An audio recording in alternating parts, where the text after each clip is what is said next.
Hello ভাই, আমার কথা শোনা যাচ্ছে? জি আপু, শোনা যাচ্ছে। আসসালামু আলাইকুম আপু। ওয়ালাইকুম আসসালাম ভাইয়া। ভাই, আমরা কি শুরু করবো না একটু ওয়েট করব? আপু, আমরা 2 মিনিট পরেই শুরু করি। আচ্ছা ভাইয়া, ঠিক আছে। তাহলে তোমরা যারা অলরেডি জয়েন করে ফেলেছো, 10টা বাজে, তো আমরা 10টা 2-এ স্টার্ট করব, হ্যাঁ? আমরা 2 মিনিট একটু ওয়েট করি, সবাই জয়েন করুক।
ওকে, তাহলে আমরা শুরু করতে পারি। গুড মর্নিং এভরিওয়ান, আসসালামু আলাইকুম। কেমন আছো সবাই? যারা যারা চ্যাটে সালাম দিয়েছো সবাইকে ওয়ালাইকুম আসসালাম। তোমাদের সাথে অনেকদিন পর দেখা। কেমন আছো তোমরা সবাই, বলো? আচ্ছা, আলহামদুলিল্লাহ। আছে ভালো। আলহামদুলিল্লাহ। ওকে। আমি আছি রে তাসনিম, আলহামদুলিল্লাহ ভালোই আছি। তোমাদের পড়াশোনা কেমন চলতেছে বলো? সুমনা, ইয়সু, ইউষা, নিদ্রা, কেমন চলতেছে তোমাদের পড়াশোনা? স্পিড কেমন? 3G, 4G, 2G, নাকি H+, E+? আচ্ছা, ভালো চলতেছে। দেখছো তো, সব জল্পনা কল্পনার অবসান ঘটায় অবশেষে ডিসেম্বর মাসে পরীক্ষা চলে আসলো না? সেই আমাদের 2021-এর এপ্রিল থেকে পরীক্ষা হবে কি হবে না, হবে কি হবে না, শর্ট সিলেবাস নাকি লং সিলেবাস, অটো পাস হবে কি হবে না। তোমরা কি খুশি পরীক্ষা হচ্ছে দেখে, নাকি অটো পাস দিলে খুশি হইতা বেশি, বলো তো? তোমাদের মনের রিয়েল কথাটা বলো, এখানে আমরা তোমাদের মনের ইচ্ছাটা কি ছিল, যে অটো পাস দিলে তোমরা খুশি হইতা, নাকি এক্সাম হচ্ছে দেখে তোমরা হ্যাপি? আচ্ছা, এরকম খুশি। আচ্ছা, নিদ্রা বুঝতেছে না অ্যাকচুয়ালি, বোঝার কথাও না।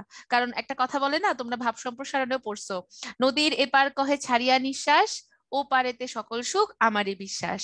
যদি অটোপাস দিত তাহলে বলতো যে ধুর, ও পরীক্ষা হইলো না, কোনো মূল্যায়ন হইলো না, সারা জীবন অটোপাসের দাগ লেগে থাকবে। আর অটোপাস দিয়ে বলতো যে অটোপাস না দিলে, যে এখন এক্সাম হচ্ছে, তখন বললো ইস, পরীক্ষাটা দেওয়া লাগবে, অটোপাস দিলেই ভালো হইতো। অ্যাকচুয়ালি এক্সাম হওয়াটাই ভালো। ঠিক আছে, অটোপাস ফটোপাস এগুলো ভুয়া কথা।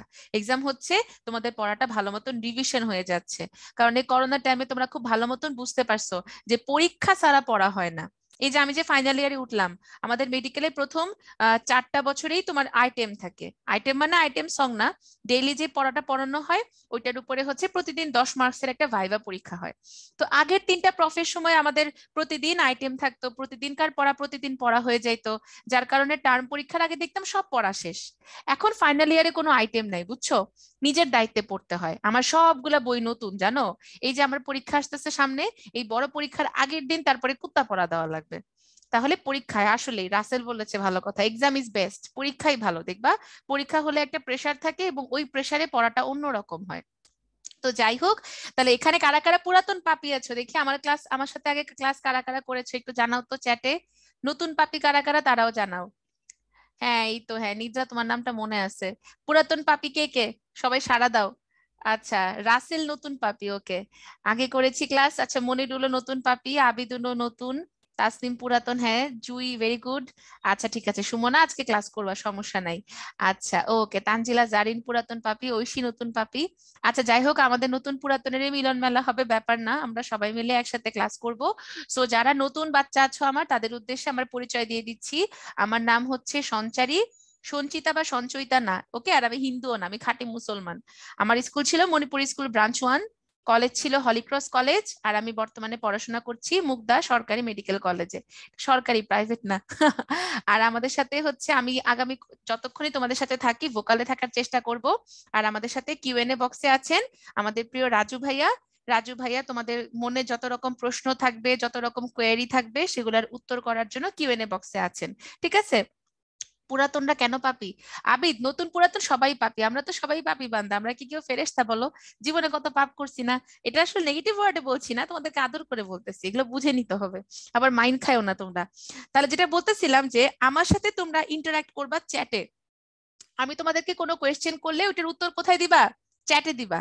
তোমাদের মনে টপিক রিলেটেড কোনো প্রশ্ন আসলে তোমরা সেটা কিউএনএ বক্সে করবা, রাজু ভাইয়া তোমাদের সেখানে অ্যান্সার দিবেন। আমি কিন্তু কিউএনএ বক্স দেখি না, ঠিক আছে? আমি কিউএনএ বক্স দেখি না, আমি সেখানে উত্তর করব না। রাজু ভাইয়া কিউএনএ বক্সে আছেন, উনি তোমাদের সেখানে উত্তর করবেন। আমার সাথে তোমরা চ্যাটে ইন্টারাকশন করবা, ঠিক আছে? আর এরকম না যে ধরো আমি তোমাদেরকে পড়াচ্ছি টিস্যু, তোমরা কিউএনএ বক্সে কোয়েশ্চেন করলাম ভাইয়া পরিপাক কিভাবে হয়, তাহলে আমি যেটা পড়াবো সেটাও বুঝবা না, তোমরা যেটা সম্পর্কে কোয়েশ্চেন করছো সেটাও বুঝতে পারবা না। এই জন্য আগে পড়াটা শুনো, মনে মনে কল্পনা করার বা ব্রেন স্টর্মিং করার চেষ্টা করো, এরপরে হচ্ছে যে ভাইয়াকে কিউএনএ বক্সে জিজ্ঞেস করবা। তবে আমি আশা করি তোমাদের কোনো প্রশ্ন থাকার কথা না, কারণ এই টপিকগুলা তোমরা কলেজের জন্য একবার পড়ছো, এরপর হচ্ছে উন্মেষে যারা যারা কোচিং করছো সেখানে একবার তোমাদেরকে সব পড়ানো হয়েছে, এরপর তোমাদের সলভ ক্লাসে একবার পড়ানো হয়েছে। আজকে আমরা সলিউশন ক্লাস করতেছি প্রশ্ন ব্যাংকের, সো আমরা 4th বা 5th স্টেজে আছি রিভিশনের। তো আশা করি তোমাদের তেমন কোনো সমস্যা থাকার কথা না। আর আজকে আমাদের ক্লাসের মেইন উদ্দেশ্যই হচ্ছে পড়ানো না, তোমাদেরকে একটু বোর্ড পরীক্ষার স্টাইল সম্পর্কে পরিচিত করা, যে বোর্ডে কি ধরনের প্রশ্ন আসে, কোন ধরনের প্রশ্নের উত্তর কিভাবে করতে হয়, বা এই চ্যাপ্টারের এই এই টপিকগুলো একটু বেশি করে আমরা সিকিউর জন্য পড়বো, এই টপিকগুলো একটু কম পড়লেও চলবে, এইভাবে করে আমরা বলবো। ঠিক আছে? তাহলে তোমাদের এখানে তোমরা ইন্টারাকশন করবা, কারণ ওয়ান ওয়ে লার্নিং আসলে কখনো ইফেক্টিভ হয় না। আমাদের আসলে অনিবার্য কারণে যেহেতু এখন অফলাইন ক্লাসটা বন্ধ, আমাদের অনলাইন ক্লাসে যথেষ্ট ইন্টারাক্টিভ হতে হবে, টু ওয়ে লার্নিং হবে। তোমাদেরকে আমি মাঝে মধ্যে আনমিউট করব, তোমরা আমাকে প্রশ্নের উত্তর দিবা, আবার আমার প্রশ্নের উত্তর শুনবা। ঠিক আছে? সবাই মিলে আমরা একসাথে আজকের প্রশ্ন ব্যাংক সলিউশন ক্লাসটা করব। আর আরেকটা কথা সেটা হচ্ছে যে তোমরা কারা কারা এখনো কম্বলের নিচে আসো দেখি বলো তো। এখন তো হালকা হালকা শীত পড়ে, অনেকেই বাসায় লেপ তোশক কম্বল নামাইছো। কে কে কম্বলের নিচে আছো আর কে কে চেয়ার টেবিলে পড়তে বসছো?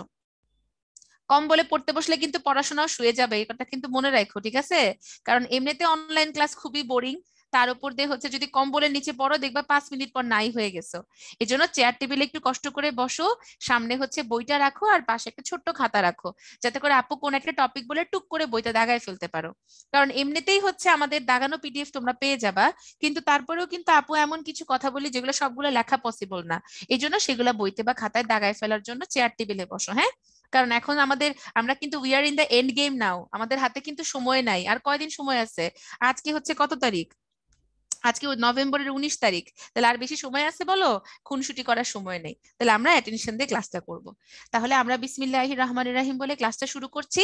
আমার কথা যদি ক্লিয়ারলি শোনা যায় সবাই চ্যাটে সি লেখো। আমার কথা যদি ক্রিস্টাল ক্লিয়ার হয় সবাই চ্যাটে সি লেখো। আচ্ছা, তাহলে আমরা আজকে 4টা চ্যাপ্টার পড়বো। আমাদের বায়োলজি ফার্স্ট পেপার, তার মানে বোটানির চ্যাপ্টার 8 টিস্যু ও টিস্যুতন্ত্র, চ্যাপ্টার 10 উদ্ভিদ প্রজনন। আর বায়োলজি সেকেন্ড পেপার থেকে 2টা চ্যাপ্টার পড়বো, মানব শারীরতত্ত্ব পরিপাক ও শোষণ চ্যাপ্টার 3, চ্যাপ্টার 11 জীবতত্ত্ব বিবর্তন। তোমাদের যেহেতু শর্ট সিলেবাস, কোনো চ্যাপ্টারই কোনো চ্যাপ্টারের তুলনায় কম না। আগেকার সময় ধরো পুরা বই থাকলে আমি বলতাম যে না এই চ্যাপ্টার একটু কম পড়লেও চলে, এটা তুমি চাইলেও বাদ দিতে পারো, কিন্তু এখন তুমি বাদ দিতে পারবা? পারবা না, আছেই তো মাত্র 4টা করে চ্যাপ্টার। এই জন্য আমরা চাইলে মাঝখান থেকে 2-1টা টপিক বাদ দিতে পারি, বাট পুরা চ্যাপ্টার আস্ত বাদ দেওয়ার রিস্ক কিন্তু কখনোই নেওয়া যাবে না, কারণ সৃজনশীলে কিন্তু 2টা চ্যাপ্টার মিক্সড করেও অনেক সময় প্রশ্ন দেয়। এখান থেকে যদিও আমরা উদ্ভিদ প্রজননটাকে টিস্যুর চেয়ে বেশি ইম্পর্টেন্ট বলি, বাট আমাদের সবই পড়তে হবে। আর এই জুওলজি 2টাতে একদম ছাকা ছাকা, এটা ইম্পর্টেন্ট বেশি, অ্যাডমিশনে বেশি প্রশ্ন আসে, বাট সিকিউর জন্য 2টা একদম ছাকা ছাকা চ্যাপ্টার। তাহলে আসো দেখো, আমরা আজকে শুরু করব হচ্ছে টিস্যু ও টিস্যুতন্ত্র দিয়ে। তাহলে টিস্যু ও টিস্যুতন্ত্র থেকে আমাদের মাঝখান থেকে দেখবা হঠাৎ হঠাৎ করে কিছু সংজ্ঞা হঠাৎ করে চলে আসে। যেমন তোমাকে ভিতর থেকে হঠাৎ করে বললো গাটেশন কাকে বলে, তুমি আকাশ থেকে পড়বা আইলা এটা কোত্থেকে আসছে। তুমি কিন্তু পানিপত্ররন্ধ্রের মধ্যে এটা পড়ছো। যেমন আমি যখন হলিক্রসে ছিলাম, আমাদের প্রিটেস্টে একটা প্রশ্ন করা হয়েছিল, পলিগনাম বলতে কি বুঝো? আমি তো আকাশ থেকে পড়ছি, এরে পলিগনাম পলিগ্যামি অনেকগুলা বিয়ে শাদী করে এরকম কিছু। তোমরা কিন্তু সবাই জানো যে আমাদের স্ত্রীজনন মাতৃকোষ থেকে যখন 4টা স্ত্রীরেণু তৈরি হয়, ওই 4টার মধ্যে 75% বা 70% উদ্ভিদেই 3টা মারা যায় আর একটা বড় হয়। ওইটাকে আমরা কি বলছিলাম? মনোস্পোরিক। এই মনোস্পোরিক গাছেরই কিন্তু আরেকটা নাম হচ্ছে পলিগনাম। তাহলে দেখছো, তোমরা সবাই কিন্তু মনোস্পোরিক জানো, এই টার্মটার সাথে পরিচিত, কিন্তু পলিগনাম টার্মটা তোমরা দেখছো, মনে করতে পারো নাই। তাহলে এভাবে আমাদের বইয়ের লাইন টু লাইন পড়তে হয়, যাতে করে ভিতর থেকে হঠাৎ করে তোমাকে বলে দিল এপিথেম বলতে কি বুঝো, হঠাৎ করে তোমাকে বললো পেরিসাইকেল বলতে কি বুঝো, যাতে করে এগুলো আমরা অ্যান্সার করতে পারি। তাহলে টিস্যু টিস্যু তন্ত্র থেকে এই টাইপের জ্ঞানমূলক প্রশ্নগুলা কি বলতো আমরা হচ্ছে গিয়ে পড়বো। সংজ্ঞা, টিস্যু কাকে বলে, ভাজক টিস্যু কাকে বলে, এরপরে পানিপত্ররন্ধ্র বলতে কি বুঝো, পরিচক্র বলতে কি বুঝো, এপিথেম কি, এগুলা মোটামুটি সংজ্ঞা বইতে হাইলাইটার দিয়ে দাগায় ফেলবা, যাতে করে অ্যাট এ গ্ল্যান্স চোখে পড়ে। আর বড় প্রশ্নের জন্য বা সৃজনশীলের জন্য 3-4 আমরা কি কি পড়বো দেখবা, তোমাদের বইতে সুন্দর করে ভাজক টিস্যু আর স্থায়ী টিস্যুর পার্থক্য ছক করে দেওয়া আছে। এই চ্যাপ্টারে কোনো ছক বাদ দেওয়া যাবে না, বুঝছো? সবগুলা পার্থক্যের ছক ইম্পর্টেন্ট। এরপরে ভাজক টিস্যুর যে ক্লাসিফিকেশন দেওয়া আছে, সেখান থেকে তোমরা এক্সাম্পল গুলা এমসিকিউর জন্য খুব ভালোভাবে পড়বা। ভাজক টিস্যু স্থায়ী টিস্যু দুইটারই প্রকারভেদের এক্সাম্পল গুলা খুব ভালো মতন পড়বা, এগুলো এমসিকিউতে আসে। এরপর আমাদের যে 3 প্রকার টিস্যুতন্ত্র আছে, এপিডার্মাল টিস্যুতন্ত্র থেকে আমরা কি পড়বো? আমরা পড়বো হচ্ছে এপিডার্মিসের যে উপাঙ্গগুলো আছে, প্রতিটা উপাঙ্গের একটা করে কাজ। এই কাজগুলা কিন্তু অনেক সময় সিকিউতে দিয়ে দেয়। আর যেটা পড়বো সেটা হচ্ছে পত্ররন্ধ্র পানিপত্ররন্ধ্রের পার্থক্য। এটা দেখবে তোমাদের বইতে খুব সুন্দর করে ছক করে দেওয়া আছে, এই ছকটা টুক করে পড়ে ফেলবা। এরপরে চলে আসো গ্রাউন্ড টিস্যুর কাছে। গ্রাউন্ড টিস্যু সিস্টেম থেকে আমরা ওদেরকে যে আমরা ভাগ করছি দুইটা অঞ্চলে, বহিঃস্থলীয় আর অন্তঃস্থলীয় অঞ্চল, এইটা পার্ট গুলা পড়বা, স্টিলির সংজ্ঞা পড়বা, আর প্রতিটা পার্টের একটা করে কাজ পড়বা। দেখবা ভিতরে অনেক ভুগিচুগি গুরু রচনা লেখা আছে, এগুলো আমরা যখন ছবি আঁকবো, ছবি আঁকার সময় মাথায় রাখবো, বাট প্রতিটা পার্টের একটা করে কাজ আমাদের মনে রাখতে হবে। এরপরে হচ্ছে আসো ভাস্কুলার বান্ডল বা পরিবহন টিস্যু। এই ভাস্কুলার বান্ডলের পাশে 3টা স্টার দাও। বন্দুকের গুলির মিস আছে, বাট এই কোয়েশ্চেনের কোনো মিস নাই। এটা আমাদের ফিগার সহ পরীক্ষায় আসবেই আসবে, হয় উদাহরণ এমসিকিউতে দিবে, না হয় সৃজনশীল প্রশ্নতে ভাস্কুলার বান্ডলের প্রকারভেদ আসবে। এই জন্য এটা খুব ভালো করে আমাদেরকে পড়তে হবে এবং জানতে হবে। এইবার আসো, এই পুরা চ্যাপ্টার আমাদের একসাথেই কভার হয়ে যাবে যদি আমরা মূল আর কাণ্ডের পার্থক্য একসাথে করে ফেলি। দেখবা তোমাদের বইতে খুব সুন্দরভাবে একদম 3টা সিস্টেম ওয়াইজ মূল আর কাণ্ডের পার্থক্য একসাথে করা আছে। তো আমরা যদি 3টা সিস্টেম ওয়াইজ মূল আর কাণ্ডের পার্থক্য দিয়ে একটা বড় ছক করে ফেলি, আমাদের কিন্তু অলমোস্ট এই পুরা চ্যাপ্টার পড়া শেষ। এরপর আর কি কি আসতে পারে দেখো, একবীজপত্রী উদ্ভিদের মূল আর হচ্ছে একবীজপত্রী উদ্ভিদের কাণ্ডের পার্থক্য। এক দিয়ে বুঝাইছে একবীজপত্রী, একবীজপত্রী উদ্ভিদের কাণ্ড আর দ্বিবীজপত্রী উদ্ভিদের কাণ্ডের পার্থক্য। ওকে, তাহলে এই ধরনের পার্থক্যগুলো আমাদের পরীক্ষায় আসতে পারে, এগুলো আমরা সুন্দর করে শিখে ফেলবো। আর এবার কি কি ছবি লাগবে দেখো, একবীজপত্রী উদ্ভিদের মূলের প্রস্থচ্ছেদ, একবীজপত্রী উদ্ভিদের কাণ্ডের প্রস্থচ্ছেদ। দ্বিবীজপত্রী উদ্ভিদের মূলের প্রস্থচ্ছেদ আসতেও পারে, বাট নট সো ইম্পর্টেন্ট, এটাই বেশি ইম্পর্টেন্ট। তাহলে আমরা বলে দিলাম এখান থেকে আমরা কি কি পড়বো, এবং আমরা যদি বুঝে একটু ফিগার গুলা ড্র করি তাহলে দেখবা পড়াটা অনেক বেশি ইজি হয়ে যাবে। ঠিক আছে, তাহলে সবাই যদি বুঝতে পারো তাহলে চ্যাটে সি লিখে ফেলো। শাহরিয়ার, অ্যাকচুয়ালি তোমাদের চ্যাপ্টার গুলার ভিতরে টপিক গুলা বলে দেওয়া তো টিচাররা কিন্তু এত খেয়াল নাও করতে পারেন, ওনারা তো আগের তালে তালে প্রশ্ন করেই ফেলতে পারেন। ঠিক আছে, আচ্ছা, এক্সিলেন্ট, সাবাস, ভেরি গুড, সবাই বুঝতে পারছে। তাহলে আসো দেখো তো, আমরা এখন একটু উদ্দীপকটা বোঝার চেষ্টা করি। দেখো আমরা কিভাবে টেকনিক্যালি আগাবো, কিভাবে আইডেন্টিফাই করব whether it is stem or root. দেখো এখানে একটা রোম আছে, যে রোমটা হচ্ছে এককোষী, তাহলে এটা কি মূল রোম না কাণ্ড রোম বলো? কোনটা এককোষী রোম হয়? মূল রোম এককোষী হয় না কাণ্ড রোম এককোষী হয় বলো তো? ভেরি গুড, নিদ্রা সবার আগে অ্যান্সার দিয়েছে মূল রোম। তাহলে যেহেতু এটা এককোষী, সো আমরা বুঝেই ফেললাম এটা মূল। আবার দেখো এখানে কোনো কিউটিকল নাই, তাহলে আমরা এটাকে বলতে পারি এটা হচ্ছে এপিব্লেমা। ওর এপিডার্মাল টিস্যু সিস্টেমের নাম কি? এপিব্লেমা, কারণ আমরা জানি কাণ্ডের বহিঃত্বককে এপিব্লেমা বলা হয়, যেহেতু কোনো কিউটিকল নাই আর মূল রোমটা এককোষী। তাহলে আমরা কিন্তু মূলের মধ্যে কোনো অধোত্বকও পাবো না, কারণ অধোত্বক স্ক্লেরেন কাইমা দিয়ে তৈরি হয়, একটা পুরু লেয়ার, আর মূলের মধ্যে আমরা কোনো পুরু লেয়ার রাখবো না, ওকে পানি অ্যাবজর্ব করতে হবে। তাহলে এখানে কোনো অধোত্বক থাকবে না। তাহলে এতটুকু হচ্ছে আমাদের কর্টেক্স, আর এই যে একটা লেয়ার দেওয়া আছে এটা হচ্ছে আমাদের অন্তত্বক বা এন্ডোডার্মিস। এরপরে দেখো এখানে আর হচ্ছে জাইলেম, আর এস হচ্ছে দেখো এখানে ফ্লোয়েম। তাহলে এখানে দেখো জাইলেম আর ফ্লোয়েম হচ্ছে ভালোবাসা কম, ওদের মধ্যে ঝগড়া হয়েছে, ওরা ভিন্ন ভিন্ন ব্যাসার্ধে অবস্থান করতেছে। তাহলে বলো তো, জাইলেম আর ফ্লোয়েমের মধ্যে যদি বিচ্ছেদ হয়, ভালোবাসা কম থাকে, ওরা ভিন্ন ভিন্ন ব্যাসার্ধে অবস্থান করে, তাহলে সেই ভাস্কুলার বান্ডেলকে আমরা কি বলি? জাইলেম আর ফ্লোয়েম যদি ভিন্ন ভিন্ন ব্যাসার্ধে অবস্থান করে, ভালোবাসা কম হয়, ভালোবাসা বাকি না, ভালোবাসা কমেই গেছে, তাহলে সেটাকে আমরা কি বলি? Usha Zubair, very good, Oreo. তাই না? এটা অরিও বিস্কিট না, অনলি অরিও। এটা হচ্ছে আমাদের মূলের ভাস্কুলার বান্ডেল, এটা কিন্তু অরিও বিস্কিট না, ঠিক আছে? তাহলে এবার চলে আসো, দেখো এপিথেম কি। এপিথেম দেখছো, হঠাৎ করে যখন তোমাকে বলে দিছি এপিথেম কি, তুমি কিন্তু এখন আকাশ থেকে পড়বা, আইলা এটা কোথায় জানি পড়ছিলাম। কিন্তু আমরা সবাই কিন্তু পানিপত্ররন্ধ্র পড়ে আসছি। তাহলে দেখো আমাদের পানিপত্ররন্ধ্রটা দেখতে কেমন ছিল। আমাদের একদম বাইরের দিকে কি ছিল? একটা এপিথেলিয়াল টিস্যু ছিল, এবং দেখো এই এপিথেলিয়াল টিস্যুর চারপাশে ছিল দুইটা রক্ষী কোষ। এই যে আমাদের রক্ষী কোষ, এই রক্ষী কোষের মাঝখানে দিস ইজ পানি পত্ররন্ধ্র। এখন যেই পানিটা আমাদের এই রন্ধ্র দিয়ে বের হবে, সেই পানিটা স্টোর করার জন্য কি এখানে একটা গহ্বর ছিল, এবং এই গহ্বরের নিচে কিছু অসংলগ্ন আকৃতির কোষ ছিল, ইরেগুলার শেপ সেল, যাদেরকে আমরা বলি এপিথেম বা এপিথেলিয়াম। ওদের নিচে কি থাকে? ট্রাকিট থাকে, যার মাধ্যমে পানিটা আসতেছে। তাহলে আমরা সংজ্ঞা আকারে কিভাবে লিখতে পারি? আমাদেরকে যদি এপিথেমের সংজ্ঞা বলা হয়, তাহলে প্রথমে আমরা এটা আইডেন্টিফাই করে ফেললাম, এটা থাকে পানিপত্র রন্ধ্রতে। তাহলে পানিপত্র রন্ধ্রে আমাদের রক্ষী কোষের নিচে যে গহ্বর থাকে, সেই গহ্বরের নিচে অনেকগুলো অসংলগ্ন কোষ থাকে, যাদেরকে এপিথেম বলা হয়। পেরিসাইকেল বলতে কি বুঝো? আমাকে বলো, পেরিসাইকেল কি বহিঃস্থলীয় অঞ্চলের অংশ নাকি অন্তঃস্থলীয় অঞ্চলের অংশ?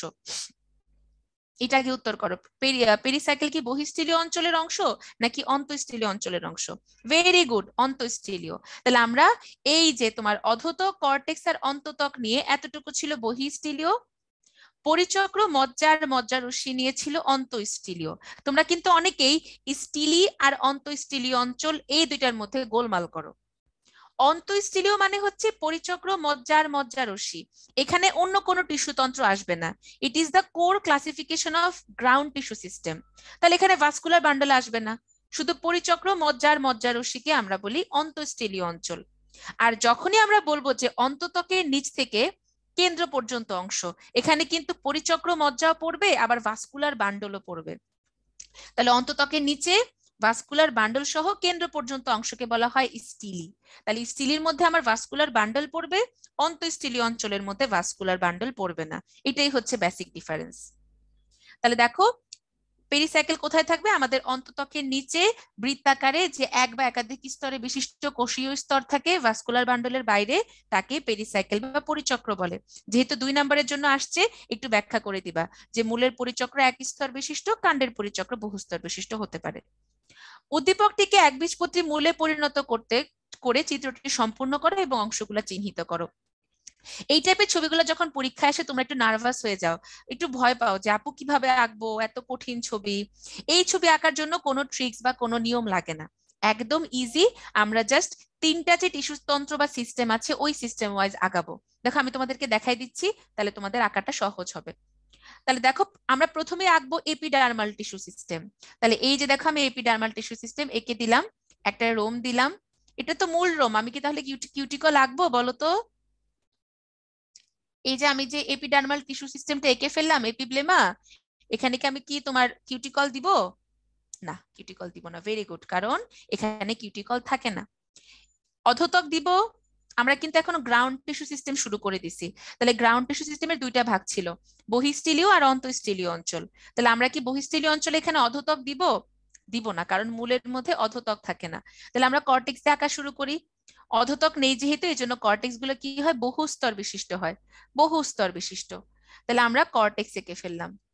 এরপরে আমাদের আর কি থাকবে বলতো? আমাদের থাকবে হচ্ছে গিয়ে তোমার অন্ততক। বহিঃস্থলীয় অঞ্চলে আর কি থাকে? আমাদের অন্ততক থাকে। যেহেতু এটা মূল, এই জন্য অন্ততকটা কি হবে? বৃত্তাকারে সাজানো থাকবে এবং এক স্তর বিশিষ্ট হবে। ঠিক আছে, এটা যেহেতু আমাদের মূল, এই জন্য এটা বৃত্তাকারে সাজানো, এক স্তর বিশিষ্ট হবে। এবং আমরা এখানে স্টার্চ আর লিগনিনের কিছু স্ট্রিপ বা আবরণ পাবো। যদি এটা আমি আবিষ্কার করতাম, নাম হয়ে যেত সঞ্চারী স্ট্রিপ। কিন্তু এটা আবিষ্কার করেছে কে বলো? এই যে এখানে তোমার পাশাপাশি পিপাকৃতির কোষগুলোর মধ্যে স্টার্চ লিগনিন একটা আবরণ থাকে, এটাকে আমরা কি বলি বলতো? ক্যাসপেরিয়ান স্ট্রিপ, তাই না? বিজ্ঞানী ক্যাসপেরি আবিষ্কার করেছিলেন। তাহলে আমরা অন্ততকে কি পাচ্ছি?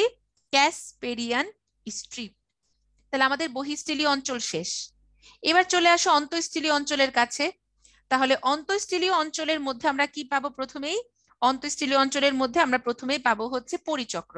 তাহলে এখানে যেহেতু এটা মূল, এই জন্য পরিচক্রটা অ্যাজ ইউজুয়াল বৃত্তাকারে থাকবে এবং কি বলতো এক স্তর বিশিষ্ট হবে, এক স্তর বিশিষ্ট হবে।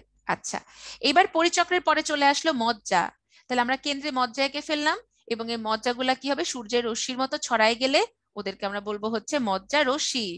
তাহলে কি কি পেলাম দেখো? অন্তঃস্থলীয় অঞ্চলের মধ্যে পরিচক্র, কেন্দ্রে হচ্ছে মজ্জা এবং রশ্মির মতো মজ্জা রশ্মি। তাহলে আমাদের গ্রাউন্ড টিস্যু সিস্টেম আঁকা শেষ। এইবার আসো ভাস্কুলার বান্ডলের কাছে। এইটা যেহেতু একবীজপত্রী উদ্ভিদের মূল, তাহলে আমাকে বলো ভাস্কুলার বান্ডলের সংখ্যা কত হবে? এটা কিন্তু একবীজপত্রী উদ্ভিদের মূলের জন্য একদম ফিক্সড। ভাস্কুলার বান্ডলের সংখ্যা কত হবে দেখি বলো তো? হবে 6-এর বেশি।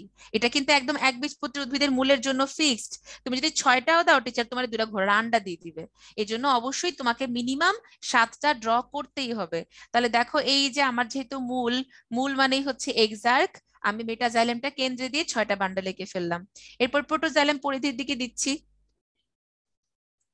ঠিক আছে, মূল মানে এক্সার্ক, মানে মেটাজাইলেম কেন্দ্রে, প্রোটোজাইলেম পরিধির দিকে থাকবে। আর দেখো, এরপরে আমরা কি করলাম বলতো? এই যে ফ্লোয়েম গুলা ভিন্ন ভিন্ন পরিধি থেকে দিলাম। যেহেতু ওরা মূল, মূল মানেই হচ্ছে অরিও, আর অরিও মানেই হচ্ছে কি বলতো? জাইলেম ফ্লোয়েম, ভিন্ন ভিন্ন ব্যাসার্ধ বরাবর। এবার মাঝখানে গ্যাপ গুলা তুমি মজ্জা রশ্মি দিয়ে ফিল আপ করে দাও কিছু অনিয়মিত আকৃতির কোষ দিয়ে। তাহলে আমাদের ভাস্কুলার বান্ডেলে হয়ে গেল এই যে জাইলেম ভিন্ন ব্যাসার্ধে, মেটাজাইলেম কেন্দ্রে, প্রোটোজাইলেম পরিধিতে, দিস ইজ ফ্লোয়েম। তাহলে কি আমাদের আঁকা বেশি কঠিন? বেশি কঠিন না, একদমই সহজ। আমরা 3টা সিস্টেম ওয়াইজ যদি ফলো করে এঁকে ফেলি তাহলে ইনশাল্লাহ আমাদের প্রবলেম হওয়ার কথা না। তাহলে ছবি আঁকাটা বুঝতে পারলে সবাই চ্যাটে সি লেখো যদি ক্রিস্টাল ক্লিয়ার হয়। ওয়ালাইকুম আসসালাম নিহা, তুমি এতক্ষণ পর ক্লাসে জয়েন করলা? হ্যাঁ, আসলে তোমাদের সাথে অনেকদিন পর দেখা। আচ্ছা ঠিক আছে, ওকে, ভেরি গুড, সবাই বুঝতে পারছে। তাহলে এবার দেখো পরের প্রশ্নতে কি লেখা আছে। আর ও এস সকল উদ্ভিদের মূলেও কাণ্ডে কি একইভাবে সজ্জিত থাকে? তাহলে এটা কিসের কথা বলেছে? আর আর এস হচ্ছে ভাস্কুলার বান্ডল। ওই যে বলেছিলাম না, vascular bundle very very important. তাহলে আসো তোমাদেরকে একটু ছোট্ট করে আমি পড়াই দিই ভাস্কুলার বান্ডলটা, যেহেতু পরীক্ষায় আসে। হ্যাঁ রে, এরকম করেই তো ড্র করবা রাসেল, পরীক্ষায় এভাবেই ড্র করবা। আমি তো আর বইয়ের বাইরের ছবি দেখাই নাই রে, আমি তো বইয়ের ছবিই দেখাইছি। আচ্ছা, দেখো, ভাস্কুলার বান্ডলকে আমরা 2 ভাগে ভাগ করতে পারি। একটা হচ্ছে জাইলেমের অবস্থানের উপর ভিত্তি করে, হ্যাঁ রে সুমনা, সবুজগুলা ফ্লোয়েম। আরেকটা হচ্ছে আমাদের ওদের তুলনামূলক অবস্থানের উপর ভিত্তি করে। জাইলেমের উপর ডিপেন্ড করে কি কি ছিল? এক্সার্ক, সেটা কিনা আমরা মূলে পাই, মানে মোটা জাইলেমটা কেন্দ্রে থাকে। ম দিয়ে মূল, ম দিয়ে মোটা জাইলেম, ঠিক আছে। এন্ডার্ক, এন্ডার্ক মানে প্রোটোজাইলেম কেন্দ্রে থাকে, কাণ্ড এন্ডার্ক, দুইটাতে 9 আছে। আরেকটা হলো কি মেজার্ক, মেজার্ক মানে হচ্ছে আমার কান পরিধি কেন্দ্র 2 জায়গায় প্রোটো আর মেটাজাইলেম থাকবে। এটা হচ্ছে জাইলেমের উপর ডিপেন্ড করে। আর জাইলেম ফ্লোয়েমের তুলনামূলক অবস্থানের উপর ভিত্তি করে আমরা ওদেরকে 3 ভাগে ভাগ করি: সংযুক্ত বা কো জয়েন্ট, অরিও বা রেডিয়াল, কেন্দ্রিক বা সেন্ট্রাল। সংযুক্ত মানে হচ্ছে তুমি আমার জীবন, আমি তোমার জীবন, ঠিক আছে, কেউ কাউরে ছাড়া বাঁচে না, বুঝছো? ভালোবাসা এত গভীর, টুরু লাভ। এই জাইলেম আর ফ্লোয়েম অলওয়েজ একই ব্যাসার্ধ বরাবর থাকে, কেন্দ্র বরাবর জাইলেম আর পরিধি বরাবর হচ্ছে ফ্লোয়েম। অনেকটা ওই যে রাজকুমার রাও আর বিয়ে হলো না রিসেন্টলি, পত্র লেখার, ভাইরে ভাই ফেসবুক পুরা ভাইসা গেছে, বুঝছো? কি জানি, আমার পরাণ ভরা ভালোবাসা তোমায় সমর্পণ করিলাম। ওদের 11 বছরের রিলেশনের পর এখন বিয়ে করছে, ঠিক আছে। পুরো ফেসবুক তো আবেগ আপ্লুত, মানে বাঙালি তো এমনিতে একটু বেশি আবেগী, ঠিক আছে। আমি নিজেও আবেগ আপ্লুত হয়ে গেছি। আমার মেয়েটা শাড়িটা খুব পছন্দ হয়েছে, বুঝছো? সব্যসাচী লেহেঙ্গা ছিল তো, শাড়ির পাড়ে লেখা ছিল আমার পরাণ ভরা ভালোবাসা তোমায় সমর্থন করলাম, ঠিক আছে। তাহলে এই যে তোমার হচ্ছে ওদের মতো ভালোবাসা হচ্ছে জাইলেম আর ফ্লোয়েমের মধ্যে, মানে ওরা একই ব্যাসার্ধ বরাবর থাকবে। অরিও হচ্ছে গিয়ে ওদের মধ্যে এখন ঝামেলা হয়েছে, ঠিক আছে। তাহলে ওরা এখন ভিন্ন ভিন্ন ব্যাসার্ধে অবস্থান করবে, ভালোবাসা কমে গেছে। তাহলে আমাদের একটা ব্যাসার্ধ বরাবর জাইলেম, আরেকটা ব্যাসার্ধে ফ্লোয়েম। জাইলেম ফ্লোয়েম ভিন্ন ভিন্ন ব্যাসার্ধে অবস্থান করছে। কেন্দ্রিক মানে আবার প্যাচ আপ হয়ে গেছে, এবার দুজন দুজনকে ভালোবেসে হাক করলো, তাহলে জাইলেমকে হাক করে ফ্লোয়েম, অথবা ফ্লোয়েমকে কেন্দ্র করে জাইলেম। তাহলে এটা কি হচ্ছে, কেন্দ্রে জাইলেম থাকলে আমরা বলি হেড্রোসেন্ট্রিক, কেন্দ্রে ফ্লোয়েম থাকলে আমরা কি বলি, লেপ্টোসেন্ট্রিক। তাহলে সংযুক্ত কোথায় পাবো, সকল উদ্ভিদের মূল কাণ্ড মানেই সংযুক্ত, ঠিক আছে। আর মূল মানেই হচ্ছে অরিও, আম গাছ, জাম গাছ, কাঁঠাল গাছ, লিচু গাছ, কলা গাছ, যেটাই কও না কেন, আল্লাহর দুনিয়া গাছ পাইলে মূল পাইলে বুঝবা অরিও। আর কেন্দ্রিকটা বেসিক্যালি থাকে অপুষ্পক উদ্ভিদ গুলাতে, যেমন টেরিস লাইকোপোডিয়ামে হেড্রো, ড্রাসেনাতে লেপ্টোসেন্ট্রিক। এখন ঝামেলা হচ্ছে কাণ্ডের মধ্যে, কাণ্ডটা আবার দুই রকম হতে পারে, সমপার্শ্বীয় কাটলেট ছাড়া স্যান্ডউইচ, সমদ্বিপার্শ্বীয় কাটলেট সহ স্যান্ডউইচ। কাটলেট ছাড়া স্যান্ডউইচ মানে কি, সেখানে কি কি থাকবে, আমার এক পিস দুই পিস ব্রেড থাকবে শুধুমাত্র, মাঝখানে কিছু নাই। তাহলে কি বললাম, এক খণ্ড জাইলেম আর হচ্ছে এক খণ্ড ফ্লোয়েম যদি পাশাপাশি অবস্থান করে, দুই পিস ব্রেড, মাঝখানে কোনো কাটলেট নাই, দিস ইজ সমপার্শ্বীয়। আর সমদ্বিপার্শ্বীয়টা কেমন হবে দেখো, মাঝখানে কাটলেট, দুই পাশে ব্রেড, তাহলে কেন্দ্রে জাইলেম আর দুই পাশে দুই খণ্ড ফ্লোয়েম থাকলে এটাকে আমরা বলি সমদ্বিপার্শ্বীয়। এখন এই কাটলেট ছাড়া স্যান্ডউইচে আবার বাটার থাকতেও পারে, নাও থাকতে পারে। তাহলে ধরো এই যে এক পিস ব্রেড আর এক পিস ব্রেড, এই যে জাইলেম আর ফ্লোয়েম দুটা পাশাপাশি আঁকলাম, এখন মাঝখানে আমি কি দিয়ে দিলাম, ক্যাম্বিয়াম, তার মানে বাটার, তাহলে এটাকে আমরা কি বলবো, মুক্ত। যদি জাইলেম আর ফ্লোয়েমের মাঝখানে ক্যাম্বিয়াম থাকে, স্যান্ডউইচে বাটার থাকে, দিস ইজ মুক্ত। আর যদি কোনো বাটার না থাকে, শুকনা স্যান্ডউইচ, জাইলেম আর ফ্লোয়েমের মাঝখানে কোনো ক্যাম্বিয়াম নাই, দিস ইজ বদ্ধ। আর কাটলেট সহ স্যান্ডউইচ মানে তো পশ, সেখানে বাটার মাস্ট থাকবেই, তাহলে সমদ্বিপার্শ্বীয় থাকা মানে ক্যাম্বিয়াম মাস্ট প্রেজেন্ট। তাহলে দ্বিবীজপত্রী উদ্ভিদের কাণ্ড হলেই সেটা মুক্ত হবে, একবীজপত্রী উদ্ভিদের কাণ্ড হলে সেটা বদ্ধ হবে, আর লাউ কুমড়া হচ্ছে স্পেশাল, ওদের মধ্যে আমরা সমদ্বিপার্শ্বীয় ভাস্কুলার বান্ডল পাবো। তাহলে পুরোটা আমি আবার রিপিট করি, দেখো, মূল মানেই অরিও, অপুষ্পক উদ্ভিদ মানেই কেন্দ্রিক, আর কাণ্ড মানেই সংযুক্ত, ঠিক আছে। এই যে আমার সংযুক্ত, এর মধ্যে যদি জাইলেম ফ্লোয়েম পাশাপাশি থাকে সমপার্শ্বীয়, আর মাঝখানে জাইলেম দুই পাশে ফ্লোয়েম থাকলে সমদ্বিপার্শ্বীয়, এক্সাম্পল লাউ কুমড়া। জাইলেম ফ্লোয়েমের মাঝখানে ক্যাম্বিয়াম থাকা মানে মুক্ত, দ্যাট মিন্স বাটার সহ স্যান্ডউইচ, ক্যাম্বিয়াম না থাকলে বদ্ধ, বাটার ছাড়া স্যান্ডউইচ। হ্যাঁ আসলে smooth like butter, very good. আচ্ছা, এরপরে তাহলে বোঝা গেছে ভাস্কুলার বান্ডেলটা, আশা করি বুঝতে পারছো, ঠিক আছে। তাহলে আমরা এভাবে করে সুন্দর করে ব্যাখ্যা করে দিব। আরাধ্য নমুনা এ প্রস্থচ্ছেদ করে মাইক্রোস্কোপে পর্যবেক্ষণ করে দেখলো ভাস্কুলার বান্ডল অরিও সংখ্যায় 6-এর বেশি। দেখছো, 6-এর বেশি বলে দেওয়া মানে আমরা বুঝে ফেলছি এটা কি, একবীজপত্রী উদ্ভিদের মূল, আমাদের আর কোনো ক্লু লাগবেই না। নমুনা বি প্রস্থচ্ছেদ করে দেখলো ভাস্কুলার বান্ডল সংযুক্ত আর বদ্ধ, সংযুক্ত মানেই হচ্ছে কাণ্ড, আর বদ্ধ মানেই হচ্ছে একবীজপত্রী। তাহলে এটা কাকে ইন্ডিকেট করছে বলতো, একবীজপত্রী উদ্ভিদের মূল, আর দ্বিবীজপত্রী উদ্ভিদের মূল হচ্ছে ইন্ডিকেট, একবীজপত্রী উদ্ভিদের কাণ্ড ইন্ডিকেট করছে। তাহলে এপিব্লেমা বলতে কি বুঝছো, আমরা একটু আগে বললাম মূলের বহিঃত্বককে এপিব্লেমা বলা হয়। স্টিলিও ব্যাখ্যা করা হয়ে গিয়েছে, অন্তত্বকের নিচ থেকে ভাস্কুলার বান্ডল সহ কেন্দ্র পর্যন্ত অংশ। নমুনা বি তে উপস্থিত সংযুক্ত ভাস্কুলার বান্ডলের প্রকারভেদ লেখো। তাহলে নমুনা বি তে যে সংযুক্ত ভাস্কুলার বান্ডল আছে, নমুনা বি মানে কি, নমুনা বি হচ্ছে আমাদের একবীজপত্রী উদ্ভিদের কাণ্ড, এটা অলরেডি আমরা একটু আগে দেখে ফেলছি তাই না। এই যে দেখো, একটু আগে হচ্ছে কি আমরা দেখে ফেলছি, এই যে সংযুক্ত, সংযুক্তর মধ্যে এই জাস্ট এতটুকু ক্লাসিফিকেশনই আমরা লিখে ফেলবো, ঠিক আছে।